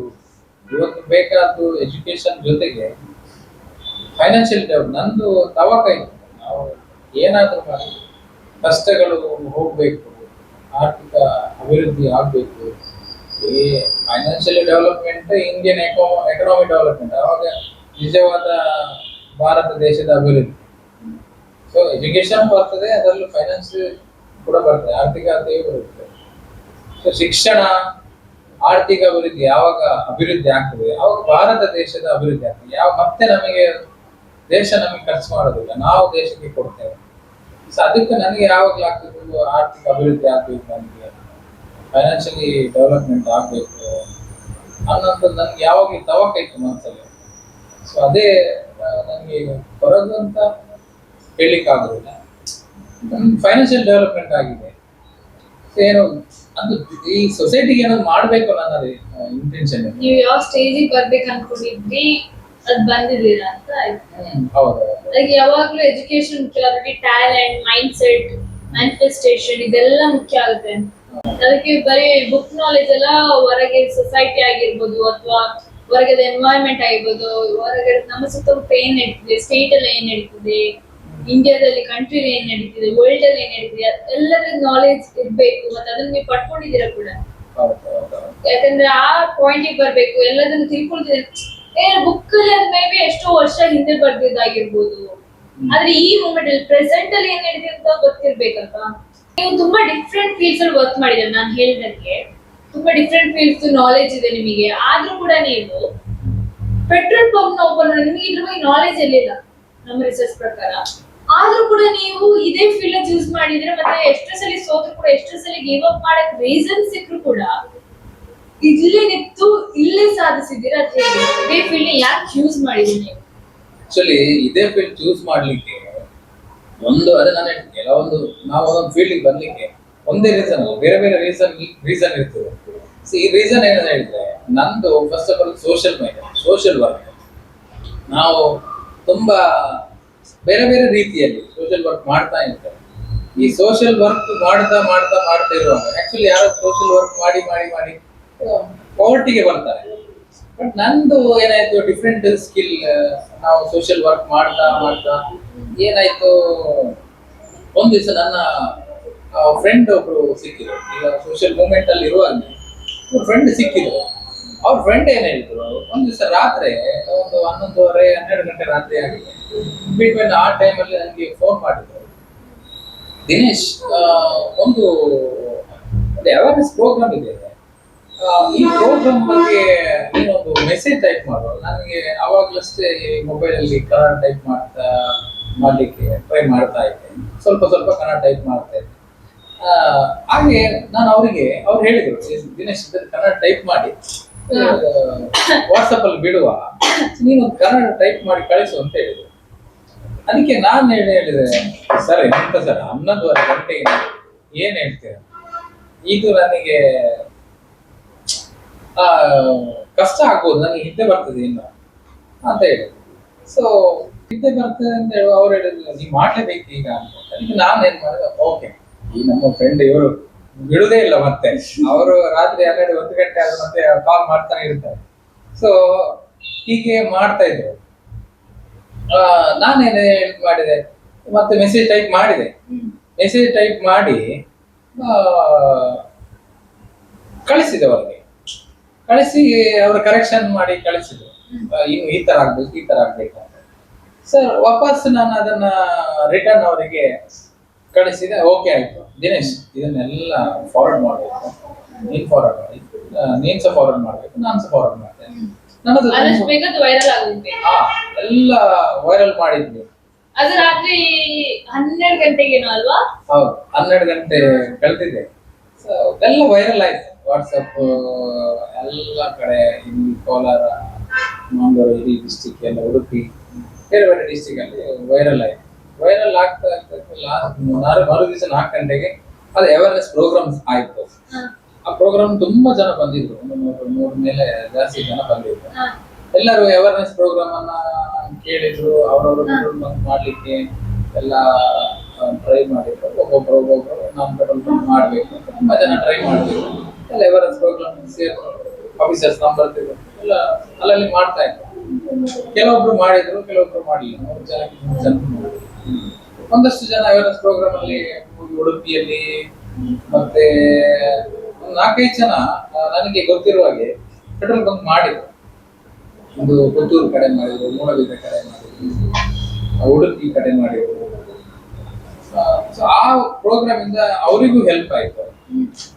ನಾನೇನ್ ಮಾಡಿದೆ ಅವತ್ತು, ನನಗೆ ನಾನು ಆಕ್ಚುಲಿ ಎಲ್ಲರಿಗೂ ಪ್ರೋಗ್ರಾಮ್ ಅವೇರ್ನೆಸ್ ಕೊಡ್ತಾ ಇದ್ದೆ, ಈ ತರ ಮಾಡ್ಬೇಕು. ಬಟ್ ನನಗೆ ಮಾಡ್ಬೇಕು ಅಂತ ಅಷ್ಟು ಬಜೆಟ್ ಇದೆ, ಅಮೌಂಟ್ ಒಂದು 40 ಲಕ್ಷ ಮೇಲೆ ಕಮ್ಮಿ ಅದು ಆಗುತ್ತಾ ಇಲ್ವಾ ಅಂದ್ರೆ, ಆಗುತ್ತೆ ಇಲ್ವಾ ಅಂದ್ರೆ ಅಷ್ಟು ಬಜೆಟ್ ನನಗೆ ಸಾಧ್ಯವಿಲ್ಲ ಹೇಗೆ ಮಾಡಿದ್ರು. ಸೊ ಮತ್ತೆ ಏನ್ ಮಾಡೋದು, ನಾನು ಅಪ್ಲಿಕೇಶನ್ ಹಾಕ್ಲಿಕ್ಕೆ ಬೇರೆ ಒಬ್ಬರು ಫ್ರೆಂಡ್ ಕರೆದ್ರು, ಅಪ್ಲಿಕೇಶನ್ ಹಾಕ್ಬೇಕು ಅಂತ. ಆವಾಗ ನಾನು ಅವ್ರಿಗೆ ಹೆಲ್ಪ್ ಮಾಡ್ಲಿಕ್ಕೆ ಹೋದೆ. ಆಗ ತುಂಬಾ ಜನ ಕಾಮನ್ ಆಗಿರೋ ಪೀಪಲ್ ಎಲ್ಲ ಬಂದ್ರು, ಅಪ್ಲಿಕೇಶನ್ ಹಾಕ್ತಾ ಇದ್ರು. ಇವರೆಲ್ಲ ಹಾಕ್ತಾ ಇದ್ರು, ನಾನು ಒಂದು ಕಮ್ಮಿ ಹಾಕಿ ಬಿಡುವ, ಬಂದ್ರೆ ಬರ್ಲಿ, 1-2 ಕಡೆ ಹಾಕಿಬಿಟ್ಟೆ ನಾನು ಸಹ. ಲಾಸ್ಟ್ ಒಂದು ದಿವಸ ಇರೋದಷ್ಟೇ, ಅದು ತುಂಬಾ ಕೆಲಸ ಇದೆ. ಅದು ಅಪ್ಲಿಕೇಶನ್ಸ್ ಹಾಕ್ಬೇಕು, ಅದಕ್ಕೆ ಮನಿ ಟ್ರಾನ್ಸ್ಫರ್ ಮಾಡಬೇಕು, ಅದಕ್ಕೆ ಕಾರ್ಡ್ ಅಲ್ಲಿ ಮಾಡಬೇಕು, ಎಲ್ಲ ಕೆಲಸಗಳಿತ್ತು. ಅದು ಕೊನೆಗೆ ರಾತ್ರಿ 10-11 ಗಂಟೆ ಆಗಿದೆ ಅದು ಅಪ್ಲಿಕೇಶನ್ ಹಾಕುವಾಗ. ವಾಪಸ್ ಅಪ್ಲಿಕೇಶನ್ ಒಂದು ದಿನ ಪೋಸ್ಟ್ಪೋನ್ ಮಾಡಿದೆ, ಸರ್ವರ್ ಫುಲ್ ಬಿಸಿ ಇತ್ತು ಲಾಸ್ಟ್ ವೀಕ್. ಸೊ ಅದು ನಾನು ಅಪ್ಲಿಕೇಶನ್ ಹಾಕಿದೆ, ಹಾಕಿ ಪ್ರೋಸೆಸ್ ಆಯ್ತು, ಮೂವ್ ಆಯ್ತು. ಸೊ ಒಂದು ರಾತ್ರಿಯಲ್ಲಿ ಏನು ನಡೆದಂತ ಘಟನೆ, ರಾತ್ರಿ 11 ನೀವು ಅದ್ರ ಬಗ್ಗೆ ಯೋಚನೆ ಇರ್ಲಿಲ್ಲ ನಿಮಗೆ, ಅಲ್ಲಿ ಅಪ್ಲೈ ಮಾಡ್ಬೇಕಂತನೂ ಅನ್ಕೊಂಡಿಲ್ಲ. ನಿಮ್ ಪಾಡಿ ನಿಮ್ಮ ಜೀವನ ಸಾಕಿತ್ತು, ದಿನಾಲು ರುಟೀನ್ ಏನಿತ್ತು ಅದು ಫಾಲೋ ಆಗ್ತಿತ್ತು. ಸಡನ್ ಆಗಿ ರಾತ್ರಿ ಹೊತ್ತು ನಿಮ್ ಫ್ರೆಂಡ್ ಕಾಲ್ ಮಾಡ್ತಾರೆ, ಈ ತರ ಮಾಡ್ಬೇಕಂತಾರೆ. ಅದಾದ್ರೆ ಎಷ್ಟು ಅಂದ್ರೆ ಇವತ್ತು ಯೋಚನೆ ಮಾಡ್ಬೇಕಲ್ಲ, ಈ ತರ ಆಗ್ತಿತ್ತು, ಈ ತರ ಮಾಡ್ಬೋದು ಹೀಗೆ ಅಂತ. ಫುಲ್ ಆಕಸ್ಮಿಕ ಅಲ್ವಾ? ಆಕಸ್ಮಿಕ 100%. ಅದು ಒಂದು ಆಕಸ್ಮಿಕ. ನನ್ನದೇನು ಫೈರ್ ಇತ್ತಲ್ಲ, ಏನೋ ಒಂದು ಮಾಡ್ಬೇಕು ಫೈರ್ ಇತ್ತಲ್ಲ. ಸೊ ಆ ಫೈರಿಗೆ ಒಂದು ಬೂಸ್ಟ್ ಕೊಟ್ಟಾಗಾಯ್ತು, ಹಾರ್ಲಿಕ್ಕೆ ರೆಕ್ಕೆ ಕೊಟ್ಟಾಗೆ, ಫೈರ್ ಆಫ್ ವಿಂಗ್ಸ್ ಹೇಳ್ತಾರೆ ಹಾಗೆ, ಹಾರ್ಲಿಕ್ಕೆ ರೆಕ್ಕೆ ಕೊಟ್ಟಾಗೆ. ಸೊ ಅದು ಒಂದು ಅವಕಾಶ ಆಯ್ತು ಹಾರ್ಲಿಕ್ಕೆ. ಸೊ ಅವತ್ತು ರಾತ್ರಿ ಚೇಂಜ್ ಆಗಿದ್ದು. ಮತ್ತೆ ಮುಂದೆ ನಾನು ಅದೇ ನೈಟ್ ಆಯ್ತಲ್ಲ, ಅಪ್ಲಿಕೇಶನ್ ಹಾಕಿದೆ, ಒಂದ್ ಕಡೆ ಮೂವ್ ಆಯ್ತು. ಒಂದು ಮತ್ತೆ ಹಿಡಿದ್ರೆ ನನಗೆ ಬಿಡೋದು ಅಷ್ಟು ಸುಲಭದಲ್ಲಿ ಬಿಡುವುದಿಲ್ಲ. ಅದು ನನಗೆ ಆಗ್ಬೇಕು, ಇಂಥದ್ದು ಪ್ರೋಗ್ರಾಮ್ ಹಾಕಿದೆ ಅಂತ ಹೇಳಿದ್ರೆ ಮತ್ತೆ ಏನೇ ಆಗ್ಲಿ, ರಾತ್ರಿ ಅವೆಲ್ಲ ಆಗ್ಲಿ, ಅದು ನಿದ್ದೆ ಬಿಡದೆ, ನಿದ್ದೆ ಬಿಟ್ಟು ಫುಲ್ ಕೆಲಸ ಮಾಡ್ತೇನೆ. ಅದೇ ನಾನು ಇವ್ರು ಹೇಳ್ತಾರೆ, ಏನು ಅಬ್ದುಲ್ ಕಲಾಂ ಹೇಳ್ತಾರೆ, ಕನಸು ಕಾಣಬೇಕು. ಅದನ್ನ ನಾನು ಯಾವಾಗಲೂ ಯೋಚನೆ ಮಾಡ್ತೇನೆ, ಒಂದು ಕನಸು ಕಾಣಬೇಕು, ಮತ್ತೆ ಒಂದು ಆಗ ನಾನು ಒಂದು ಹೇಳಿದೆಲ್ಲ ಇನ್ಸಿಡೆಂಟ್ ಜಾಸ್ತಿ ಎಕ್ಸ್ಪೆಕ್ಟೇಷನ್ ಇರಬಾರ್ದು, ಹೋಪ್ಸ್ ಇರಬೇಕು, ಜಾಸ್ತಿ ಎಕ್ಸ್ಪೆಕ್ಟೇಷನ್ ಇರಬಾರ್ದು. ಸೊ ಅದನ್ನ ಎರಡು ಯೋಚನೆ ಮಾಡ್ತಿದ್ದೆ. ಅವಾಗ ನಾನು ಬೇರೆ ಬೇರೆ ಥಾಟ್ಸ್ ಅನ್ನ ಯೋಚನೆ ಮಾಡ್ತಾ ಇದ್ದೆ. ಒಂದೇದು ಅಬ್ದುಲ್ ಕಲಾಂ ಹೇಳಿದಾಗೆ ಕನಸು ಕಾಣಬೇಕು. ಕನಸು ಯಾವ ರೀತಿ ಇರ್ಬೇಕು ಅಂತ ಹೇಳಿದ್ರೆ ರಾತ್ರಿ ನಿದ್ದೆ ಮಾಡ್ಲಿಕ್ಕೆ ಬಿಡಬಾರ್ದಂತೆ. ಸೊ ಯಾವ ರೀತಿ ನಾವು ಒಂದು ಯಾವ್ದಾದ್ರು ಟೂರಿಗೆ ನಾಳೆ ಬೆಳಿಗ್ಗೆ ಹೋಗ್ತೇವೆ ಅಂತ ಹೇಳಿದ್ರೆ ರಾತ್ರಿ ಒಂದು 12 ಗಂಟೆಗೆ ಒಮ್ಮೆ ಎಚ್ಚರ ಆಗ್ತದೆ, 10 ಗಂಟೆಗೆ ಮಲಗಿದ್ರೆ 12 ಗಂಟೆಗೆ ಎಚ್ಚರ ಆಗ್ತದೆ, 2 ಗಂಟೆಗೆ ಒಮ್ಮೆ ಎಚ್ಚರ ಆಗ್ತದೆ, 3 ಗಂಟೆಗೆ ಎಚ್ಚರ ಆಗ್ತದೆ, 4 ಗಂಟೆಗೆ ಎಚ್ಚರ, ಒಂದು 4-5 ಸಲ ಎಚ್ಚರಿಕೆ ಆಗ್ತದೆ 6 ಗಂಟೆಗೆ ಹೋಗ್ಬೇಕು ಅಂತ. ಟೈಮ್ ಆಯ್ತಾ ಆಯ್ತಾ. ಸೊ ಅಬ್ದುಲ್ ಕಲಾಂ ಹೇಳೋದು ಇದೆ, ಅದು ಆಗ್ಬೇಕು ಅಂತ ಆದ್ರೆ ನಾವು ನಿದ್ದೆ ಮಾಡಬಾರ್ದು, ನಿದ್ದೆನ್ ನಮಗೆ ಬಿಡಬಾರ್ದು. ಸ್ಯಾಕ್ರಿಫೈಸ್ ಸ್ಯಾಕ್ರಿಫೈಸ್ ಇದೆ. ಸೊ ಆ ರೀತಿ ನಾನು ಆ ಡ್ರೀಮ್ ನನ್ನ ಹತ್ರ ಇತ್ತು, ಮಾಡ್ಬೇಕು ಏನಾದ್ರು ಅಚೀವ್ ಮಾಡ್ಬೇಕು. ಇದೊಂದು ನಾವು ಮುಟ್ಟಿದ್ದೇನೆ, ಅದು ನಾನು ಬಿಡುದಿಲ್ಲ, ನೆವರ್ ಗಿವ್ ಅಪ್ ಅನ್ನುವಂಥದ್ದು ಏನಿದೆ. ಸೊ ನಾನು ಬಿಡ್ಲೇ ಇಲ್ಲ, ಎಲ್ಲಿವರೆಗೆ ಬಿಡ್ಲಿಲ್ಲ ಅಂತ ಹೇಳಿದ್ರೆ ಫೈನಾನ್ಸಿಯಲ್ ಪ್ರಾಬ್ಲಮ್ ಬಂತು ನನಗೆ. ಅವಾಗ ಫೈನಾನ್ಸ್ ಏನ್ ಮಾಡ್ಬೇಕು, ಸೊ ಅದು ಬಂತು ನನಗೆ. ಆವಾಗ ನಾನು ಏನ್ ಯೋಚನೆ ಮಾಡೋದು, ಫೈನಾನ್ಸ್ ಏನ್ ಮಾಡೋದು ಅಂತ ಏನಾದ್ರೂ ಒಂದು ಮಾಡ್ಬೇಕಲ್ವಾ. ಈಗ ಒಂದು ಕಡೆ ಹಿಡ್ಕೊಂಡಾಗಿದೆ, ಮಾಡ್ಬೇಕೇನಾದ್ರು ಯೋಚನೆ ಮಾಡ್ತಾ ಇದ್ದೆ. ನನ್ನ ಫ್ರೆಂಡ್ಸ್ ಸೊ ನಿಮಗೆ ಈ ಮಟ್ಟದಲ್ಲಿ ತುಂಬಾ ಜನ ಸಪೋರ್ಟ್ ಮಾಡಿದ್ದಾರೆ. ಹೌದೌದು, ಸೊಸೈಟಿ ನಮಗೆ ತುಂಬಾ ಸಪೋರ್ಟ್ ಮಾಡಿದೆ. ಹಿಂದೆ ಮಾತಾಡೋರು ಇರ್ತಾರೆ, ಪಕ್ಕ ನಿಂತ್ಕೊಂಡು ಸಪೋರ್ಟ್ ಮಾಡೋರು ಇರ್ತಾರೆ. ನಮ್ಮ ಸೊಸೈಟಿ ಒಬ್ರು ಇರ್ತಾರೆ, ನೆಗೆಟಿವ್ ಮಾತಾಡೋರು ಇರ್ತಾರೆ, ಅಲ್ಲಿ ಮಾಡಿ ಆಗ್ತದ ಅಂತ ಕೇಳಿದವರು ಇದ್ದಾರೆ, ತುಂಬಾ ಜನ ಇದೆ. ನಿಂದಕರ ಇಲ್ಲದೆ ಸಾಧನೆ ಮಾಡ್ಲಿಕ್ಕೆ ಸಾಧ್ಯ ಇಲ್ಲ. ಅದು ಆಗ್ತದ, ನಿನ್ನಿಂದ ಆಗ್ತದ. ಫಸ್ಟ್ ಅವಮಾನ, ಆಮೇಲೆ ಅನುಮಾನ, ಆಮೇಲೆ ಸನ್ಮಾನ. ಹೌದು, ಅಪಮಾನ ಸಹಿಸಿಕೊಂಡವನಿಗೆ ಖಂಡಿತವಾಗಿ ಸನ್ಮಾನ ಇದೆ. ಸೊ ಅವತ್ತು ತುಂಬಾ ಜನ ಕೆಲವೊಬ್ರು ಹೇಳಿದ್ರೆ ಅದನ್ನೇ ನಾನೇ ಫಸ್ಟ್ ಆಫ್ ಆಲ್ ನೆಗೆಟಿವ್ ಯಾವ್ದು ಇರ್ತದೆ ನನ್ನ ಮೈಂಡಿಗೆ ಹಾಕೋದಿಲ್ಲ, ಪಾಸಿಟಿವ್ ಯಾವ್ದು ಇರ್ತದೆ ನಾನು ಅದೇ ಪಾಸಿಟಿವ್ ಮೈಂಡ್ ಅಲ್ಲೇ ಹೋಗುವಂಥದ್ದು. ಅದಕ್ಕೆ ನಾವಿಲ್ಲ ಅನ್ಕೊಂಡ್ರೆ ಮಾತ್ರ ಅಲ್ಲ, ಫಸ್ಟ್ ಇಲ್ಲಿ ಚೇಂಜ್ ಮಾಡ್ಕೊಳ್ಬೇಕು ನಾವು. ಇಲ್ಲಿವರೆಗೆ ಅಂತ ಹೇಳಿದ್ರೆ ಫೈನಾನ್ಸ್ ಇದು ತುಂಬಾ ಪ್ರಾಬ್ಲಮ್ ಬಂದಾಗ ನನ್ನ ಫ್ರೆಂಡ್ಸ್ ಸ್ವಲ್ಪ ಎಲ್ಲ ಸಪೋರ್ಟ್ ಮಾಡಿದ್ರು. ಮತ್ತೆ ತಂದೆ, ಮತ್ತೆ ಅಮ್ಮ, ಮತ್ತೆ ಭಾವನವರು, ಅಣ್ಣ, ಅವರ ಒಂದು ಧೈರ್ಯದಲ್ಲೇ ನಾನು ಹೋಗಿದ್ದು. ಅದರ ಜೊತೆಗೆ ನನ್ನ ಧೈರ್ಯ ಅಂದ್ರೆ ಏನಾದ್ರು ಬಿಟ್ಕೊಡಲ್ಲ, ನಾನು ಮಾಡೇ ಮಾಡ್ತೀನಿ. ಅವ್ರು ತುಂಬಾ ಸಪೋರ್ಟ್ ಇತ್ತು, ಸೊಸೈಟಿಯಲ್ಲೂ ಸಪೋರ್ಟ್ ಇತ್ತು ತುಂಬಾ. ಈಗ ಬೇರೆ ಬೇರೆ ವಿಚಾರಲ್ಲಿ ಬಂದಾಗ ನನ್ನ ಪಾರ್ಟಿಯವರು ಸಪೋರ್ಟ್ ಮಾಡಿದ್ದಾರೆ. ಅವತ್ತು ನಾನು ಹೇಳಿದೆಲ್ಲ, ತಂದೆ ವಿಚಾರ ಬಂದಾಗ ಪಾರ್ಟಿಯವರು ಹೆಲ್ಪ್ ಮಾಡಿದ್ದಾರೆ, ತುಂಬಾ ಸಪೋರ್ಟ್ ಮಾಡಿದ್ದಾರೆ. ಸೊ ನನ್ನ ನನ್ನ ಗುರುಗಳು ಅಂತ ಹೇಳಿ ತಪ್ಪಾಗಿ ಯುಟಿಗಾದರ್ ಸರ್ ಕೂಡ ತುಂಬಾ ಸಪೋರ್ಟ್ ಮಾಡಿದ್ದಾರೆ ನಮಗೆ. ಅಂದ್ರೆ ಸಪೋರ್ಟ್ ಅಂದ್ರೆ ನಾವು ಅಷ್ಟು ನಮ್ಮ ಮೇಲೆ ಅವರಿಗೆ ಪ್ರಾಮಾಣಿಕತೆ ಇದೆ ಅಂತ ಅವ್ರಿಗೆ ಗೊತ್ತುಂಟು. ಸೊ ಅವರೇ ನನಗೆ ಸಪೋರ್ಟ್ ಮಾಡಿದ್ದಾರೆ. ಮತ್ತೊಂದು ಫೈನಾನ್ಸ್ ವಿಚಾರ ಬಂದಾಗ ನಾನು ಯಾಕೆ ನೆನಪಿಸ್ತೇನೆ, ನನ್ನ ಕಿಡ್ನಿ ಮಾರಿ ಆದ್ರೂ ನಾನು ಈ ಬಿಸ್ನೆಸ್ ಅನ್ನ ಸಕ್ಸಸ್ ಮಾಡ್ತೇನೆ ಅಂತ ಸಂದರ್ಭ ಬಂದ್ರೆ, ಗೋಲ್ಡ್ ಇತ್ತು, ಕಾರ್ ಇತ್ತು, ಪಿಕಪ್ ಇತ್ತು, ಇದನ್ನೆಲ್ಲ ಸೇಲ್ ಮಾಡಿದೆ. ಕೊನೆಗೆ ಏನಾದ್ರು ಅಂತ ಕಷ್ಟ ಬಂದ್ರೆ, ಅಂದ್ರೆ ನಾವು ಒಂದ್ಸಲ ಚೇಂಜ್ ಮಾಡಿದ್ರೆ ಮತ್ತೆ ಏನ್ ಬೇಕಾದ್ರೂ ಮಾಡ್ಬೋದಲ್ಲ. ಒಂದ್ ಸ್ವಲ್ಪ ಇತಿಹಾಸ ಹಿಸ್ಟ್ರಿ ರೆಕಾರ್ಡ್ ಮಾಡ್ಬೇಕು ಅಂತ ನನ್ನೊಂದಿತ್ತು. ಫ್ಯಾಮಿಲಿ ಯಾರು ಮಾಡಿಲ್ಲ, ನಾನೇ ಫಸ್ಟ್ ಆಗಿರ್ಬೇಕು, ಹಿಸ್ಟ್ರಿ ಒಂದು ಮಾಡ್ಬೇಕು ಅಂತಿತ್ತು. ಅದು ಕಿಡ್ನಿ ಸೇಲ್ ಮಾಡಿ ಆದ್ರೂ ತೊಂದ್ರೆ ಇಲ್ಲ, ನಾನು ಅಚೀವ್ ಮಾಡ್ತೇನೆ. ನಾನು ಎಲ್ರಿಗೂ ಹೇಳುದು ಕಿಡ್ನಿ ಸೇಲ್ ಮಾಡ್ಬೇಕು ಅಂತ ಅದರ ಅರ್ಥ ಅಲ್ಲ, ಅಷ್ಟು ಫೈರ್ ಇತ್ತು. ಅಂದ್ರೆ ದೃಢ ಸಂಕಲ್ಪ ಇರ್ಬೇಕು. ಯಾರಿಗಾದ್ರೂ ನಾನು ಹೇಳುದು, ನೀವ್ ಏನಾದ್ರೂ ಮಾಡ್ತಿದ್ರು ನಮ್ಮ ಪ್ರಾಣವನ್ನು ಲೆಕ್ಕಕ್ಕೆ ಇಡಬಾರ್ದು, ಜೀವವನ್ನು ಅದ್ರ ಬಗ್ಗೆ ಆಗ್ತದೆ ಏನಾಗುದಿಲ್ಲ. ನಾವು ಮುಂದೆ ಹೋಗುವಾಗ ಗಂಡಾಂತರಗಳು ಬಂದೇ ಬರ್ತದೆ. ನಮಗೆ ಆ ಪ್ರಾಬ್ಲಮ್ ಒಂದ್ಸರಿ ಸಾಲ್ವ್ ಅಂದ್ರೆ ಅದೇ ಇಷ್ಟು ಚಿಕ್ಕ ಪ್ರಾಬ್ಲಮ್ ಎಷ್ಟು ಈಸಿ ಸಾಲ್ವ್ ಆಯ್ತು, ಆ ಮೂಮೆಂಟ್ ಮಾತ್ರ ದೊಡ್ಡದು ಅನ್ಸುತ್ತೆ. ನಾನು ಅದೇ ಯಾವಾಗ ಯೋಚನೆ ಮಾಡ್ತೀನಿ, ನಾನು ಆ ಘಟ್ಟವನ್ನು ಮೇಲೆ ಬರ್ಬೇಕಾದ್ರೆ, ಒಂದು ಘಟ್ಟ ಮೇಲೆ ಬರ್ಬೇಕಾದ್ರೆ ನಾನು ಅವ್ರಿಗೆ ಸ್ಟೇಟ್ಮೆಂಟ್ ಕೊಟ್ಟಿದ್ದೆ. ನಾನು ಇಲ್ಲಿ ಬಂದು ನೋಡುವಾಗ ಪಾತಾಳದಿಂದ ಮೇಲೆ ಬಂದು ನೋಡಿದಾಗ ಆಯ್ತು. ಈಗ ವಾಪಸ್ ಅಲ್ಲಿಂದ ನಾನು ಬಂದ ಅಂತ, ಎಲ್ಲಿದ್ದೆ ನಾನು ಅಂತ. ಅಂದ್ರೆ ಕೆಳಗೆ ನಿಂತು 100 ಸ್ಟೆಪ್ಸ್ ನೋಡ್ಬೇಕಾದ್ರೆ ಅಯ್ಯೋ ಇಷ್ಟೊಂದು, ಆದ್ರೆ ಒಂದ್ಸಲ ಇಷ್ಟನ ಆ ಫೀಲಿಂಗ್ ಬರುತ್ತೆ. Correct. So petrol bunk open ಮಾಡೋದೇನು ಸುಲಭ ಕೆಲಸ ಏನಲ್ಲ. ಅದರಲ್ಲಿ ಅಂದ್ರೆ ಓಪನ್ ಮಾಡೋಕೆ ತುಂಬಾ ಕೆಲಸ ಇರುತ್ತೆ. ಲೈಕ್ ಲ್ಯಾಂಡ್ ರಿಕ್ವೈರ್ಮೆಂಟ್ ಆಗಿರ್ಬೋದು, ಫಂಡಿಂಗ್ ಆಗಿರ್ಬೋದು, ಲೈಸೆನ್ಸ್ ಆಗಿರ್ಬೋದು, ಅಥವಾ ಎಲ್ಲ ಪೇಪರ್ ವರ್ಕ್ಸ್ ಕಂಪ್ಲೀಷನ್ ಕೂಡ ಆಗಿರ್ಬೇಕಾಗುತ್ತೆ. ಸೊ ಇದ್ರ ಬಗ್ಗೆ ಒಂದೊಂದಾಗಿ ಮಾತಾಡ್ಕೊಂಡು ಹೋಗುತ್ತೆ. ಸೊ ನಿಮ್ ಹತ್ರ ಯಾವ್ದೇ ಪ್ರಾಪರ್ಟೀಸ್ ಕೂಡ ಇರ್ಲಿಲ್ಲ, ಯಾವ್ದೇ ಅಸೆಟ್ಸ್ ಇರ್ಲಿಲ್ಲ, ಅದು ನಾನು ಸೇಲ್ ಮಾಡಿ ಅಥವಾ ಅಡ ಇಟ್ಟು ಏನಾದ್ರು ಮಾಡ್ತೀನಿ ಅಂದ್ರೆ ಅದು ಇರ್ಲಿಲ್ಲ.